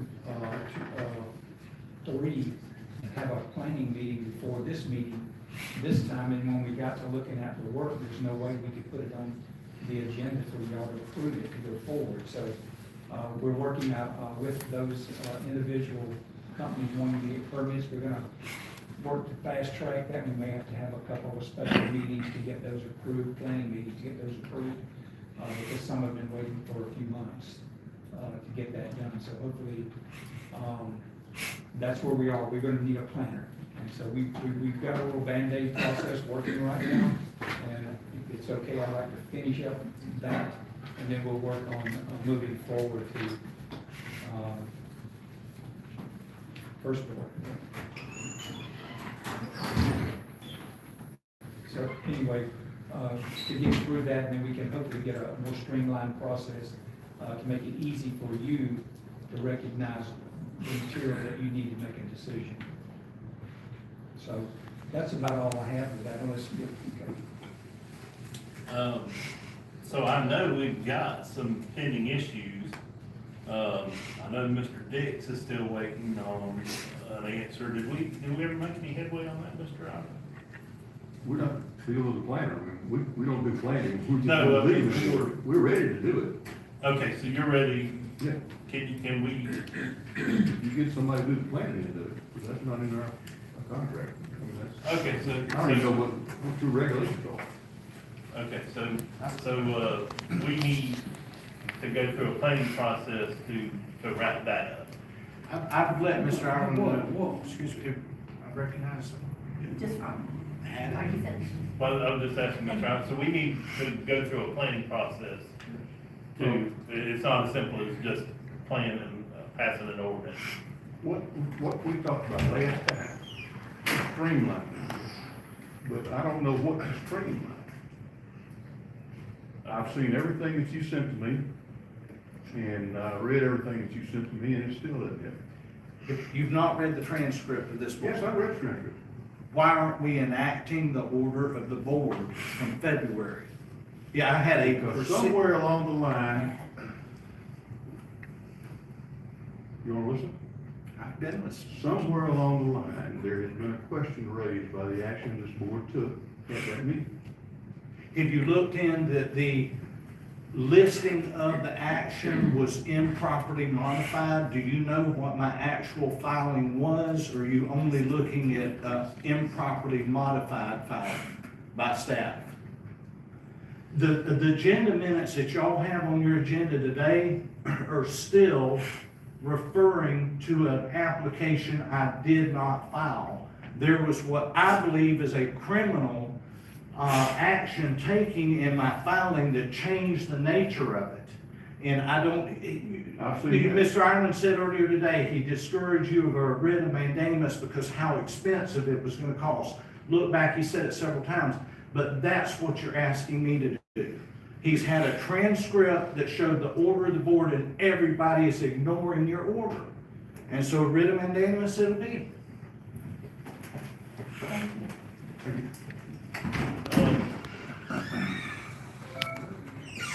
Glenn, do you have any suggestions for obtaining some temporary planning services to at least look at Mr. Dix's issue?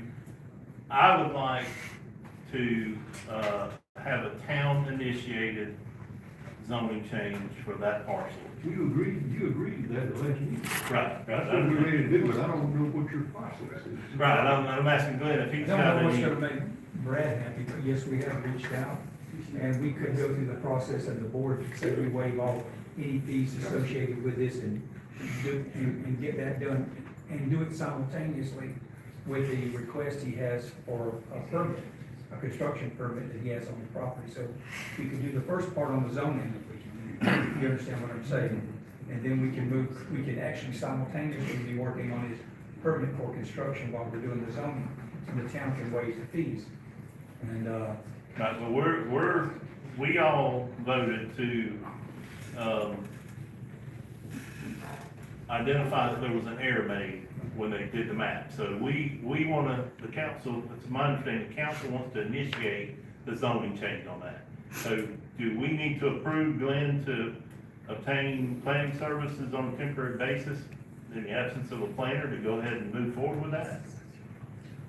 I can get a You can do certified that planner. on your, what your prior motion is. If you give us that, then we can move it. Okay. If I I'm need just to not make a sure what motion, Brad wants to do. I think Brad is actually wanting you to follow through on something you executed. And I'm hearing the attorney say that won't be fully legal. There could be something there. Is that what you're saying? What I'm trying to do is protect this property, because if he goes out there and does something, you go say, yeah, we ratify all we've done for. Somebody comes behind that and says, you know, you're wrong, you could not have done that. And if you take it to court someplace, tear it down. Right. I don't want to see that happen. Right. I don't want to see that happen. No. well, I think what our previous planner suggested was that he requested zoning change, but he proved to the council that there was an error made in when they updated the map. So the council needs to initiate, the town needs to initiate the zoning change. And that's what you voted last time. Right. So without having a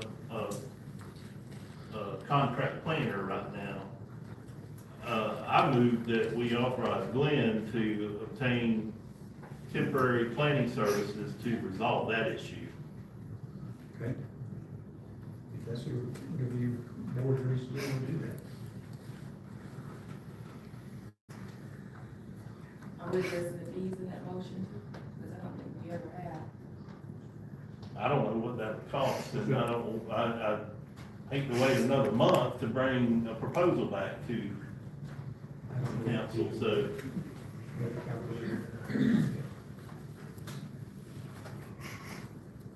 What did you ask? Fees. Can you research, or recruit planning services and what fees would be, potential fees? Sure. Not just for Brad Dix, but for the town of Fort White. Sure. Do we need to put out a advertisement for, I don't think so, unless it's over a certain amount, which I don't think it would be, but, It's not. well, not just for Brad Dix, but for, not his issue, sole issue, but because Rankin is gone. I don't wish to pay Rankin for anything over 10,000, because that's what he No, is. it's not gonna be maybe at the most $1,000 or $2,000 at the most. And I don't think it even come close to that. okay, so giving your presumption I just of threw that. that out there. So we want I haven't seen to, anything that you've got that reflects anything different from that. is it?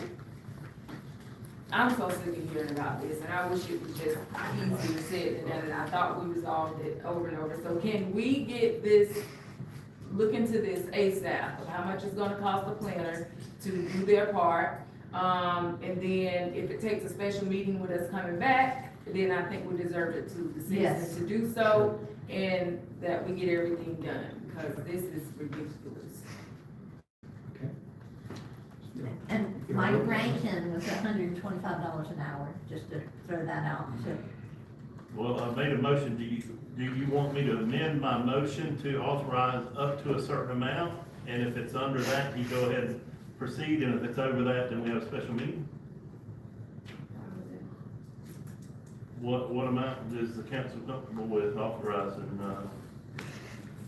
What is the clerk's amount that we get? I say 2,500, because you I was said saying the same thing. 2,000, I say 2,500. Just give that a roll, that'd be fine. To make that a Alright, motion. so I amend my motion to, I move that we allow Mr. Hunter to seek temporary planning services up to $2,500 to resolve Brad Dix's zoning issue, and that would be through the town initiating the zoning change. I second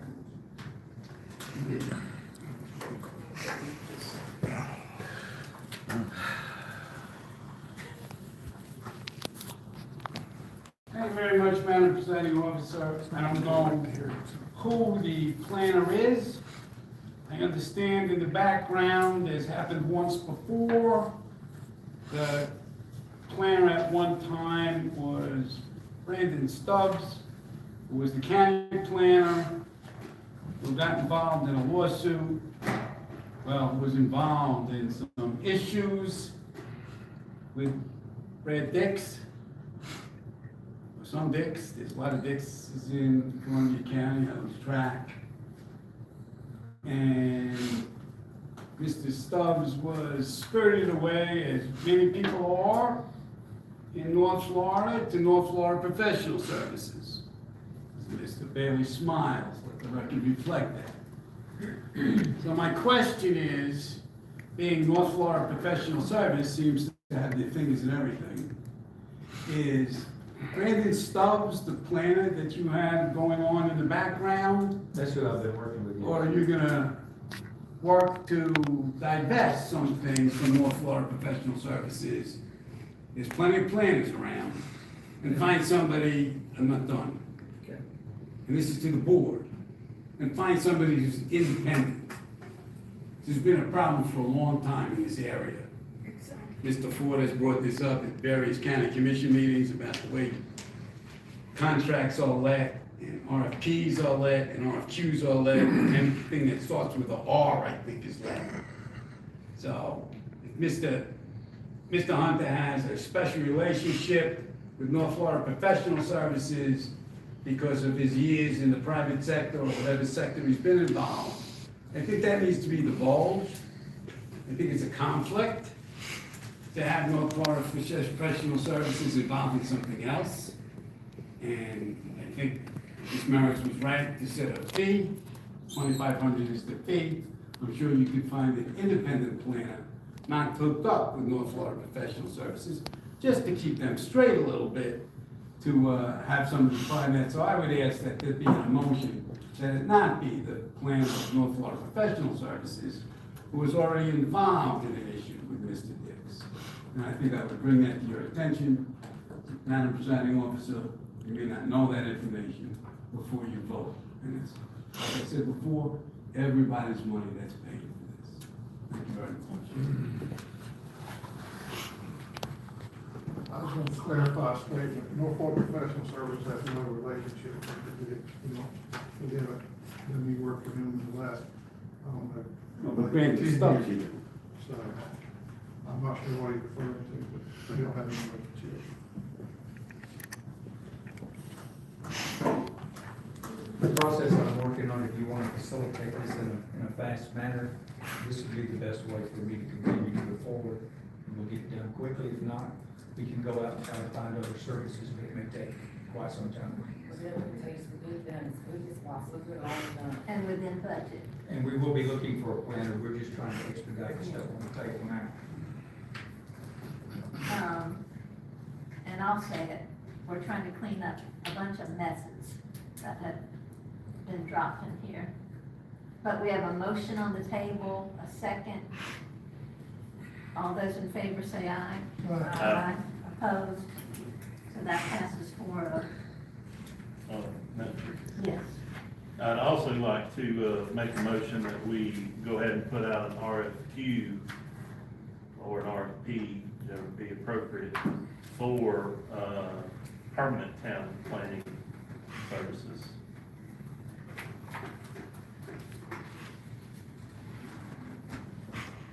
Does that need to be in a motion? Good job. And before we leave the planner thing, do we need to do anything with these invoices he's attached? I don't think they fall within the contract. Yeah. I'd like to know how much we've already given him.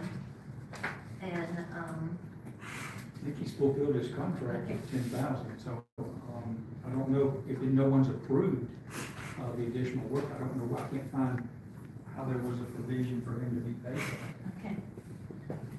A couple months ago down at the community center, he mentioned that he was getting close to the 10,000, and he said something, you know, to the effect that he was getting to the end, and he went and sat down, and he came back up and spoke, and he clarified and said, I'm not gonna stop working when I get to the zero, but we may need to renegotiate. Well, that renegotiation never happened. So without the council approving anything above and beyond 10,000, I once he resigned, without negotiating the payment for additional services, I don't see how that is our problem. So it is what it is, and we move on. And we're getting close out there, people. Number 6, the letter from David Kraus with North. We had a motion, did we not do that for the Oh, I'm RFP? sorry. I'm sorry. That's, you said we I think didn't. he within his job. Okay. All right, all right. To bring y'all a proposal. So you'll take care of that, Glenn, put that out for permanent planning. Yes. Number 6, letter from David Kraus, North Florida Water Utilities Authority. So, board members, you got a copy of that letter dated July 21st from David Kraus, and that's a position that the county is no longer operating any water systems, nor do they offer billing or collection services. So they said to be clear, notifying you that Columbia County has transferred all of their responsibilities for utility services in Fort White to the North Florida Water Utility Authority, and they no longer participate in interlocal agreements. That could be any day.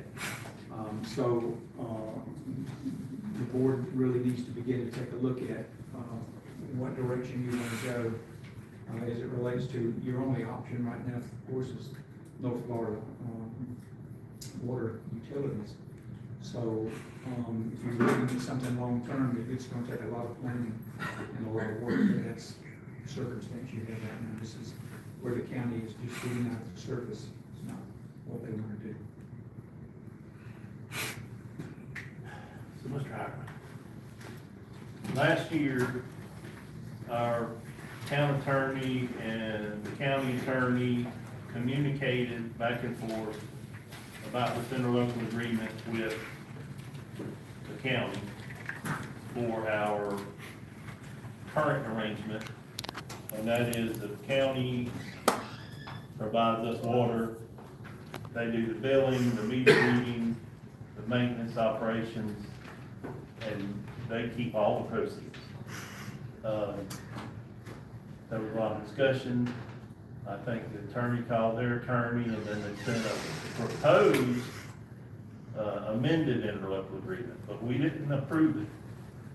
So I don't know that either party actually ended the original interlocal agreement per the terms of the contract. And so my question is, can you look at our interlocal agreement with Columbia County and let us know where we stand based on this letter? Because there's, you know, notification requirements. It says who has to notify who, and I don't know if this letter from David Kraus meets that requirement, or if the receipt of this letter starts the 1-year period. I don't know all that. I'll check it. Thank you. I think we need to have a workshop. I think that's for the plan for utilities, water and sewer. Say it again, Monica. He said he thinks we need to have a workshop, and I Well, think that he's would- that referring would to fall under that. the utilities, water and sewer, not the workshop for, David Krause's. No, not really a letter for the sewer, yes, But and the water. Lonnie wants the attorney to look into the interlocal, Right. but, Yeah, that can be going on while we're having a workshop. I mean, Yeah. that can be discussed in the workshop. Well, I'll get it done.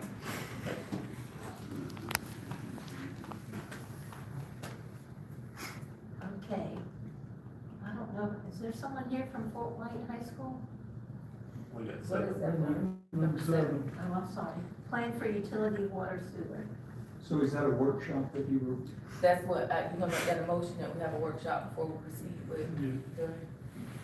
Yes, I make a motion, we have a workshop for planning the utilities and the water and sewage in the near future.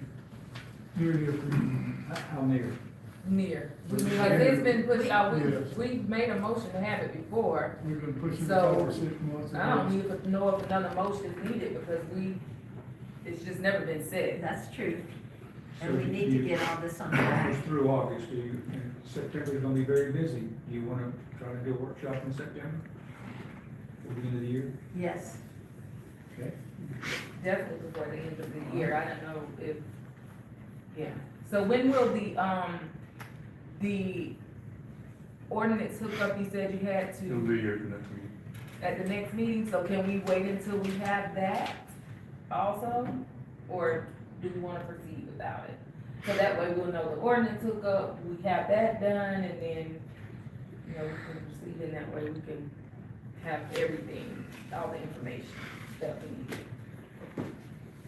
I mean, that's my, Can we have a workshop then, have a meeting, if there's anything to vote on? I don't feel like I. We did that once before. I think you're looking at a 6 o'clock workshop, is that right? Yes. It depends on what day. The meeting's the third Monday, we could have the workshop for utilities next week. After we have the ordinance. We'll put you on all these budget workshops. Those could be potentially before the next meeting. If it would help, I can get you the proposed ordinance before that, I'll keep voting on it before that, you can read it, circulate, look at it, and talk about it. Sure.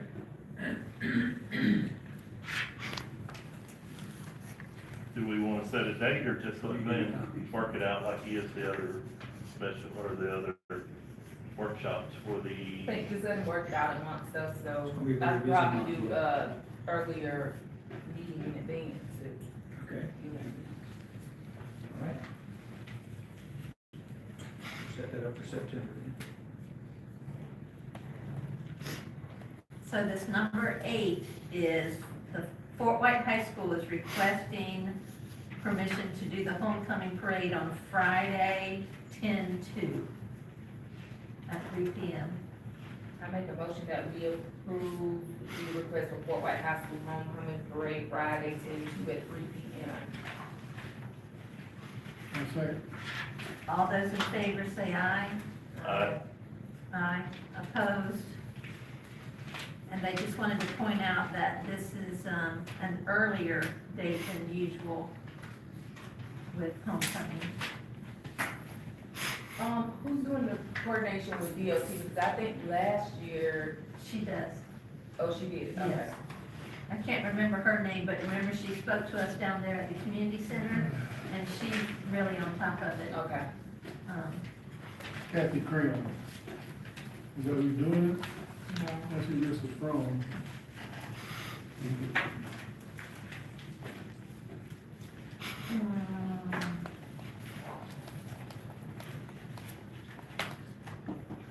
It's not Oh, if you have any questions. then Kelly Kathy Creon. Matthews.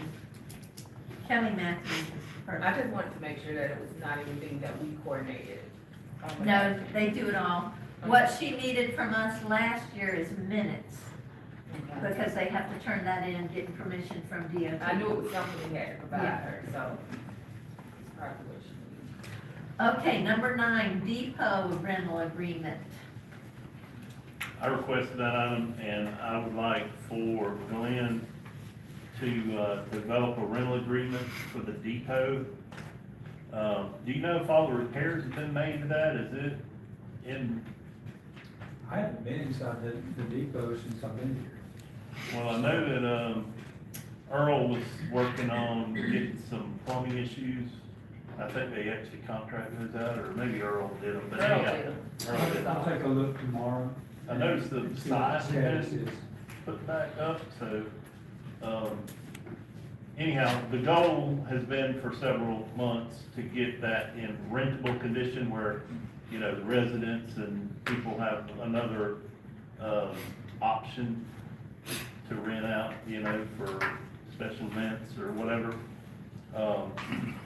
So I'd like for you to go ahead and start working on that, and if you can email the community center rental agreement to all the council members, and they can go through there and make suggestions, and then, you know, send them back to you, and then you can get a proposed, rental agreement on the agenda next month for us to approve.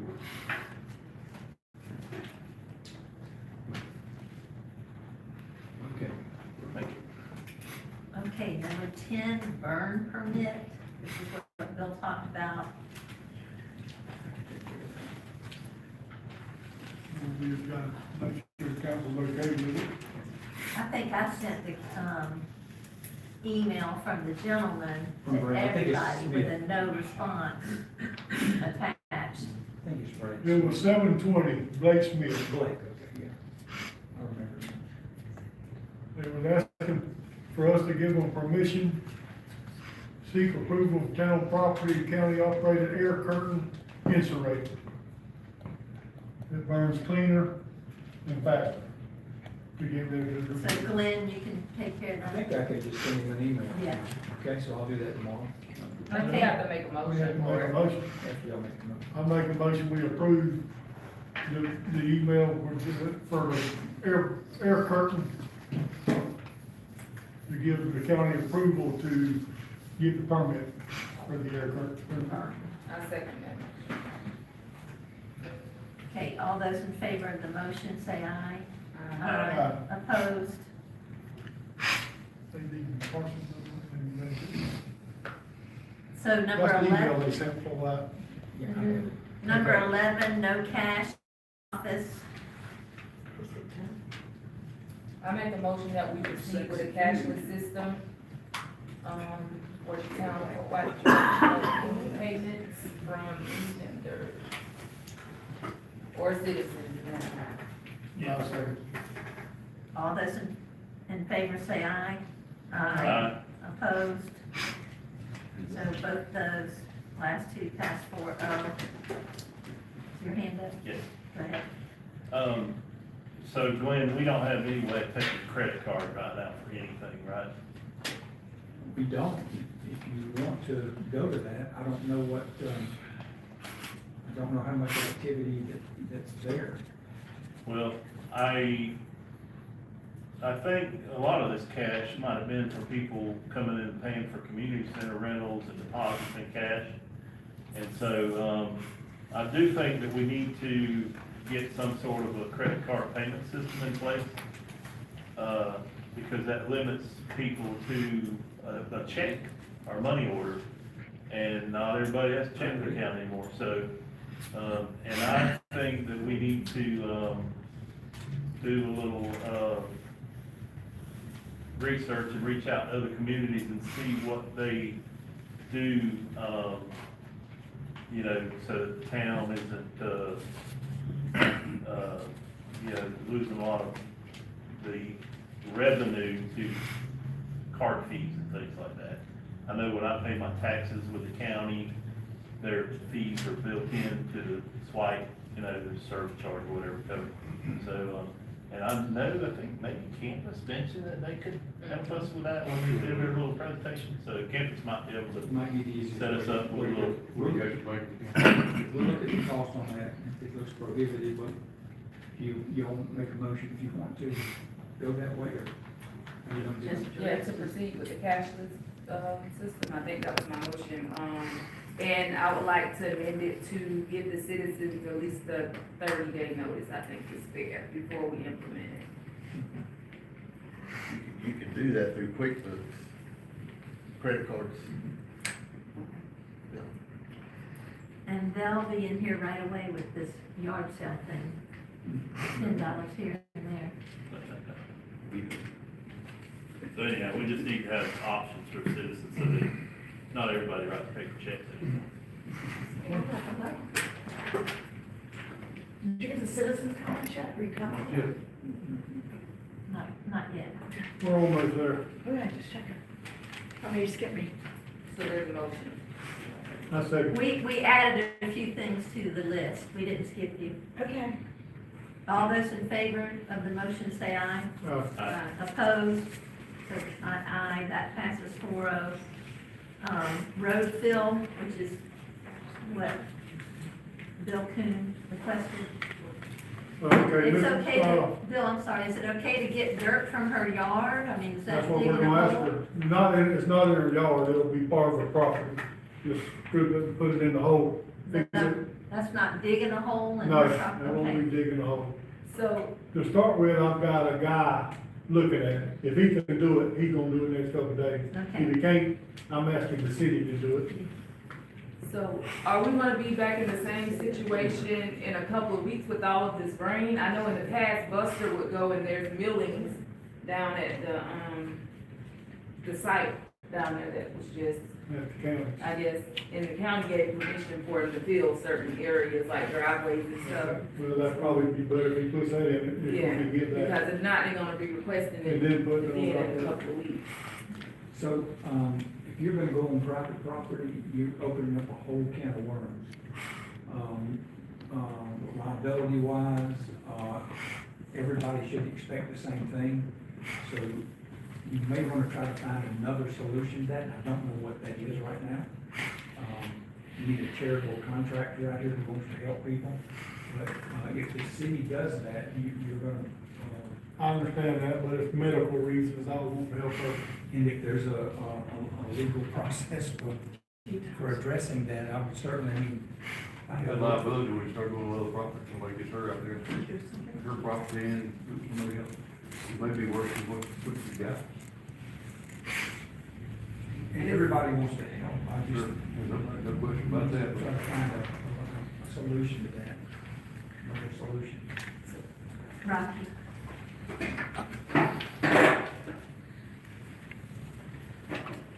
Thank you. So on special occasions, we do that with the county, but, we have a form that we get them to sign, saying that they release us of all liabilities going on their property.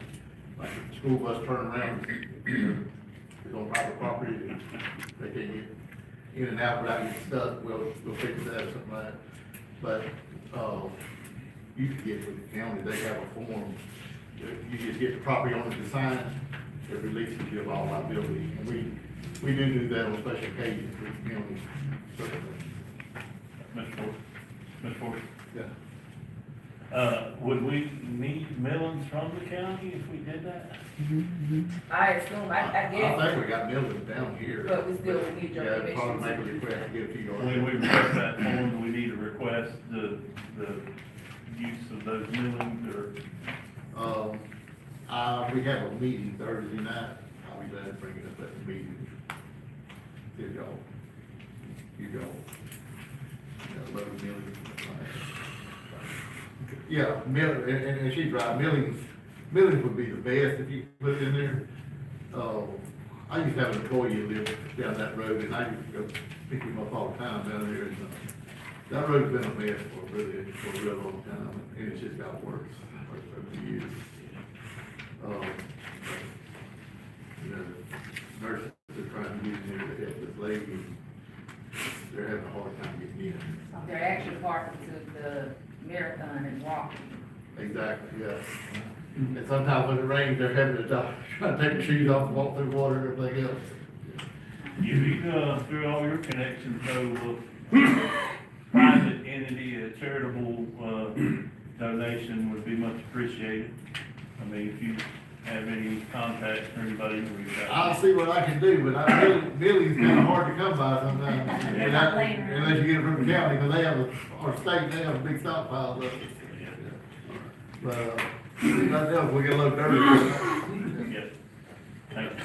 I would like to make a motion that we approve, Mr. Hunter to contact the county for that form, that waiver form, and to, request to use millings for the, use of filling the, property on the private road on Rufo Court. I'll second. All those in favor say aye. Aye. Opposed? Aye. None. So that passes 4-0. So you're gonna ask about the minutes, I'll ask, see about the form. Thank you. I'll bring it up to David tomorrow. And do they just bring a dump truck full of millings? Cause I mean, Yulon needs a sweep of that, and where that water line broke on Dorch, that's all torn up again. Yeah, I'll have to ask. Okay. See what we can do. This isn't that style of millings. Bigger chunk, these are bigger chunks and Okay. won't work in a row. I think I don't know if I put them on you lot or not. No, Yeah. And I don't know, I'm just saying, that this comes off the highway somewhere that they dug it up. And it's bigger, it's not like you're thinking. Yeah. Not a little smooth It has to piece. be re-ground. Yeah. So Glenn, you probably don't know, but if we do have some smooth back there, I mean, Joe had Earl do some on Bryant when Joe was still here. That Dorch is all messed up and Yulon's all messed up. If there's any little patchwork that can be done. I'll look and see what's available in your yard. I don't know, we don't have any materials, Glenn, back there that was purchased with grant funds for. We don't have any material. We don't have nothing back there. Nothing. I know your pipe and stuff. We have no material as far as millings and stuff goes. We have none of that. There were some millings back there, not grant stuff, but, stuff used to patch Bryant. Cause I talked to Joe about that, so I don't know if there's any more of that. There were little kits that they added something to it. Okay, now the last thing we need to talk about is Mr. Cook getting paid. Is his check in there? Or are we concerned of his salary being different than the express people? Go ahead, I'm sorry. No, I'm just asking. We're just trying to make sure the express people not getting more per hour than he. I'm not aware of Mr. Cook, so, but I knew there was some discrepancy, and I think, did you go ahead and get paid last week? Did you get paid, or they didn't hold his check? I haven't talked to him. This comes from. We'll rectify that tomorrow, but I don't have anything on Mr. Cook here.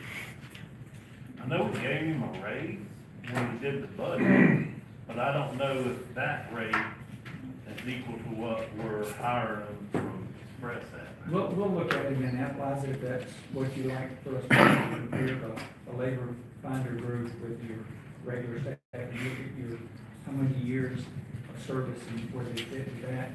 And if there's a discrepancy, they will fix it. If that's the pleasure of council. Yes. Okay, citizens' comments. Ms. Lori. My name is Marilyn Frazier, and, you guys brought it up, I can't remember the name of the road, Dorothy, I guess it is, where it's really messed up. Yes, ma'am. I mean, a couple of meetings ago, I brought it up, and y'all was gonna, I guess, do something about it. No, nothing's still been done about it. So what is gonna be done about it, or is there anything gonna be done about it? It was patched since then, but it's already messed up again. I think it was the North Florida Utility Authority was supposed to address it because that was where the pipe And burst or something, They right? did, they patched it after you made your, But she's right, it is got a pretty good hole there again. That's Yeah. the temporary fix. yeah. And they patch it, and then there's supposed to be a schedule where they come around and really do the true maintenance of it. So the city don't have no money to fix it? Well, That we're not responsible for it because the North Florida Water Utility Authority fixed the pipe and tore it up, so. I understand what you're saying, but I mean, it's a lot of, stuff that's going on that ain't supposed to be going on, so look like, a lot of underhanded stuff going on, so look like it could be done some kind of way, somebody money, like, y'all paid $5,000 for his attorney fee, that should have been fixed, went on the road. Really, I'm just saying. Okay, thank you. And no, I'm not done. And also, with all this construction going on, I was without, because of the contractors cut some line or something, I was without, internet for 3 weeks. For 3 weeks. My daughter called Bill Coon about it. And, They fixed it that day, didn't they finally, well, they fixed it the next day. Well, But I mean, I'm just saying, what do we do about, I don't have cable. I'm a widow on a fixed income. I don't have cable. I can't pay $200 for cable. So that's the only way I can watch TV or watch the news, anything is with internet. So I was without internet for almost 3 weeks. I mean, it's just ridiculous. I understand the construction has to go on, but it's just like, we get treated like redhead stepchildren here in Fort White. And don't nobody care. Don't nobody care. Y'all sit up there and hold y'all conversations among y'all self. Y'all don't care about what's going on in the city. You worried about other stuff that don't even make sense. Ms. Fraser, did I call for you? I don't know, maybe you called for I don't know, my daughter, I guess you did, I don't know. Okay. I have a That's fine. chemo brain and I don't remember a lot of stuff, but I do remember that. So, and what she's referring to, and I think I mentioned this before also, I think she was affected by the, sidewalks going down.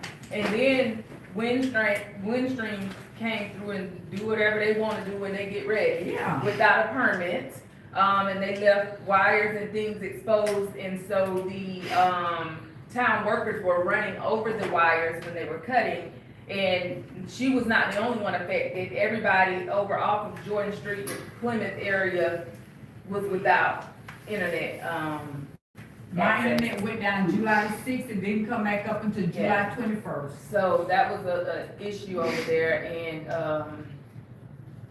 it was unrelated to that.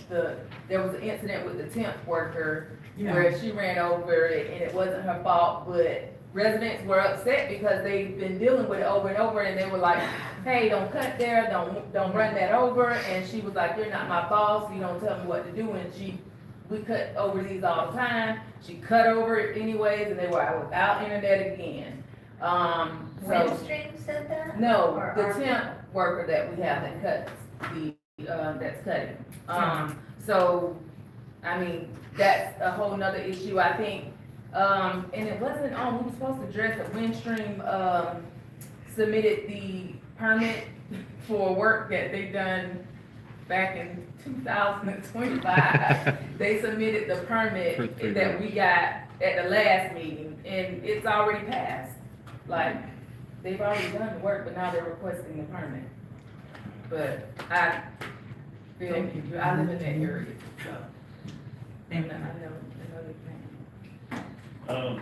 Glenn, can you call North Florida Water Utility Authority and ask them what the status of that road being repaved in that repaired area?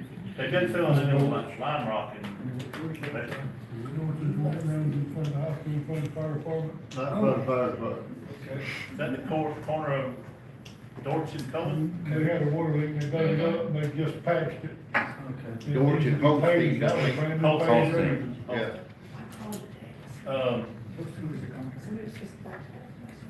Okay, we'll. The utility authority coordinated that, Go for it, is it? yeah. Do you want to go? They repaired the pipe and then they had, just covered up the whole. But I mean, it does need, because every time it has a good rain, it makes the fire, every time it has a good rain, it does wash out the hole, and then feel like you're driving over the ditch. I have a council member comment. I think we have one person. We have a citizens comment. Lori, you want to try it this time? Yes. Say your last name for me. It's Foreman, but I'm in the process of getting my birth certificate correction, so it'll be back in July soon.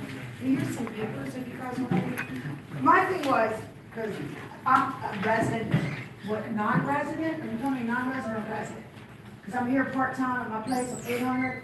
Okay, so that's part of the township or the part of the city? We're 800. Southwest, right here down, right down for you guys. Is there a road? Wilson Springs? Yeah. What is that part of? I'm down for you guys. I'm Janet Davis. Are you past the part of, Yeah, I'm past the park. yeah, you're probably not a resident. Oh, I'm not a resident? Probably not. I'm not exactly sure where. It depends, I don't know what 800 is. 800 is right across from Mr. Matthews. Yes, you are in the town. Oh, I'm in the No, no, town? Yeah, That's you're because a it's sewer to water, you're not gonna kill you with the sewer to water, but anyway. Here's some information, because I filed a complaint in the street field up there, the Springfield, and I filed it with the ethnic state. Now, I can tell you what I filed in the back about parasites, because I know I'm a health healer in Leitner. I work with, I listen to Dr. Groove, Dr. Artist, Jazzy out Cream to Heal. I follow a lot of people and I know how to heal from disease. And I don't like doctors. But anyway, that basically was what was on, but they didn't send that paper back to me. The complaint I sent, it was all about health-related facts up here where the fat field is, where we're spraying the water. Because it's 2 different parasites that are coming out of here. I know about parasites. Oh, they've got human parasites too. It's sad. I had a bunch more stuff I point out because I called people today.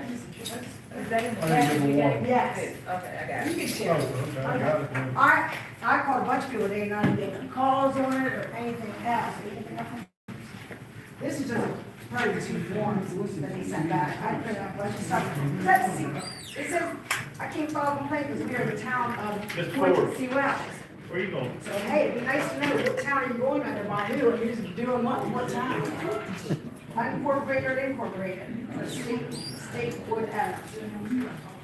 So I'm just wanna figure out, what is this, the town of Fort White or the town of? Town of Fort White, I'm not sure where you're getting that. It says that they returned it because you filed the complaint form is filed against the town of Sewell's Point. No, I filed against Fort White.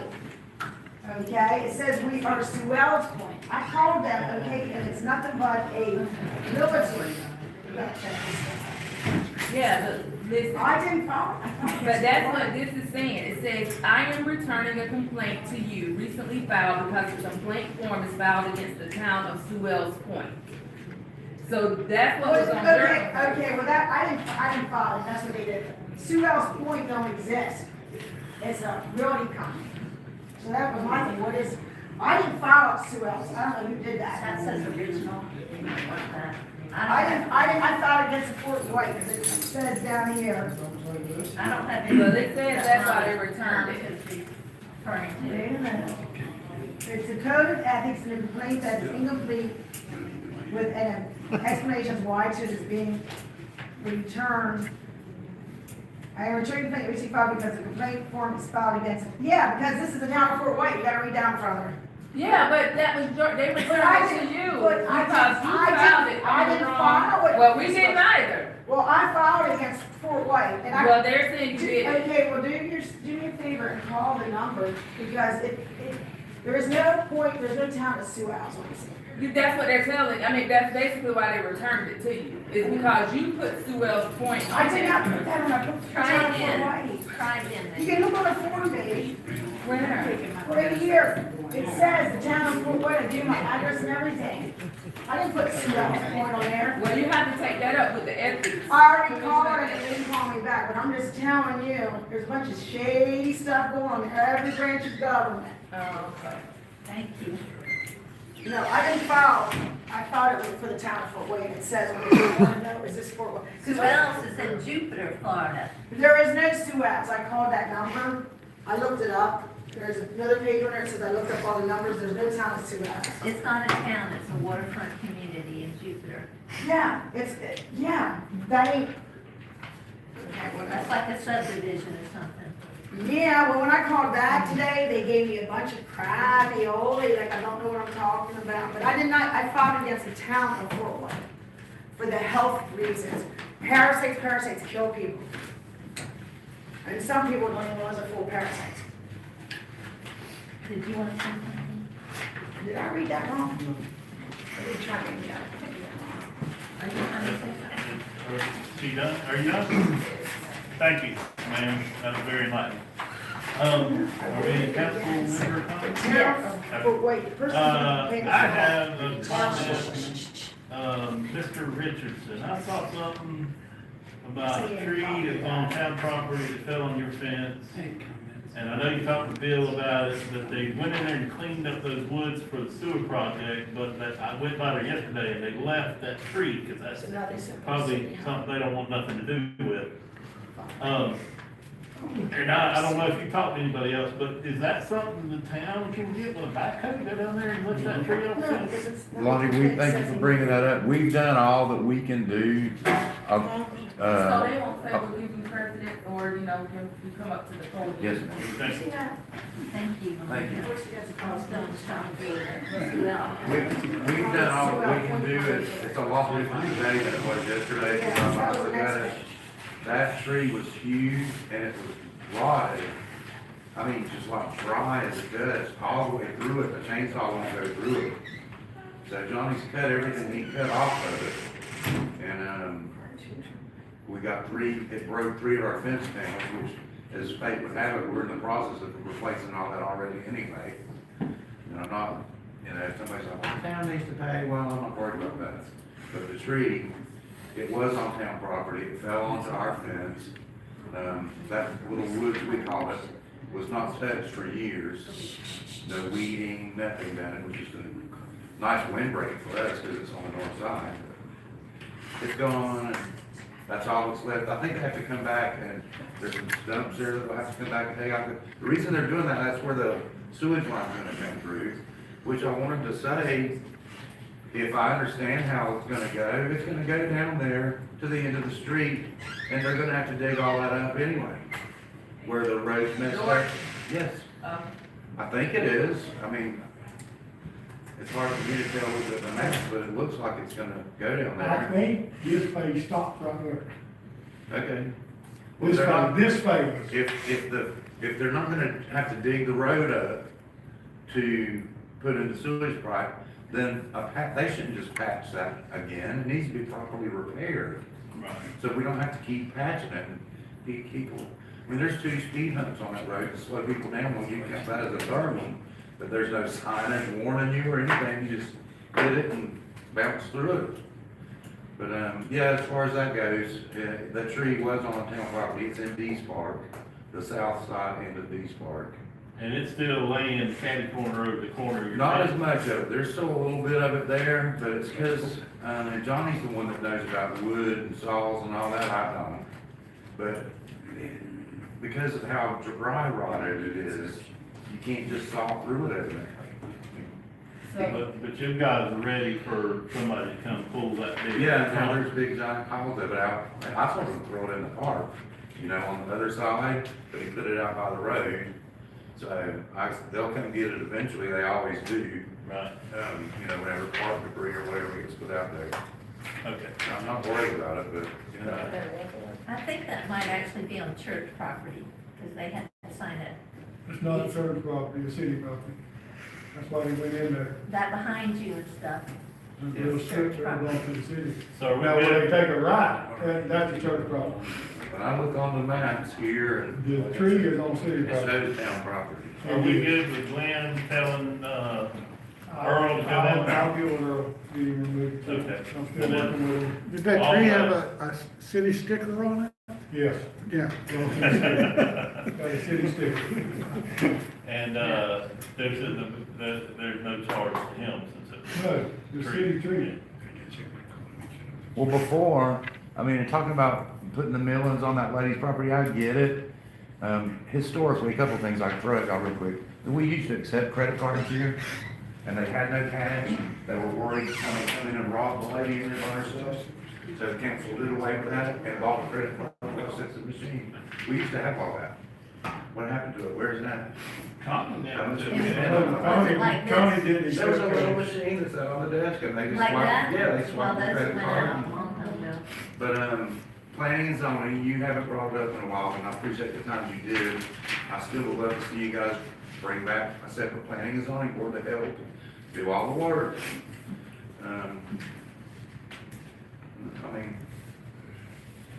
Communicate, that's important, because there's no way to look up what has already been done. Ordinances that were passed, a lot of them, you can't find them. But as old timers, we remember, oh, y'all did that. That was already done, and y'all, like, we knew exactly how many people were connected and weren't paying their water, and couldn't be connected and weren't paying anything, because there wasn't nothing to connect to. But y'all already done, previous councils did all that work. It kills me to see you having to go back over it, all over again. instead of moving on to take care of important things that are pressing today. So, yeah, I applaud you guys. I mean, it's been a rough road for you, for all of you. Keep going. Okay, thank you. Don't quit. Follow the truth. Truth will set you free. That's my line. As a council member comment, would like to just, bring back to the surface the position, for Buster's position. I think we need to review applications and get that, determine what we're doing in that position if we're proceeding with Earl or. Did we put out a good RFP or a job posting for that? I don't remember ever seeing. I don't think we put out RFP for it, I just think it was a job posting, I don't know what locations we posted it in, that may be something that Glenn want to, look at it and run it again and see what we did, but I think we need to wrap that up. Can you do that, Glenn? We'll see if we can find it, yeah. Public Works, great. No, I'm talking about if it was sent out, we're having Yeah. a hard time finding information right now. Well, if we can't find it, we need to get a good job description and advertise You do it. have a job description Yes. for that, so. Need to advertise it in several places so we can get some applicants to review. Thanks, sir. Any other comments from the counselors? I'll make a motion to adjourn. That's it. All in favor? Aye. What is the lady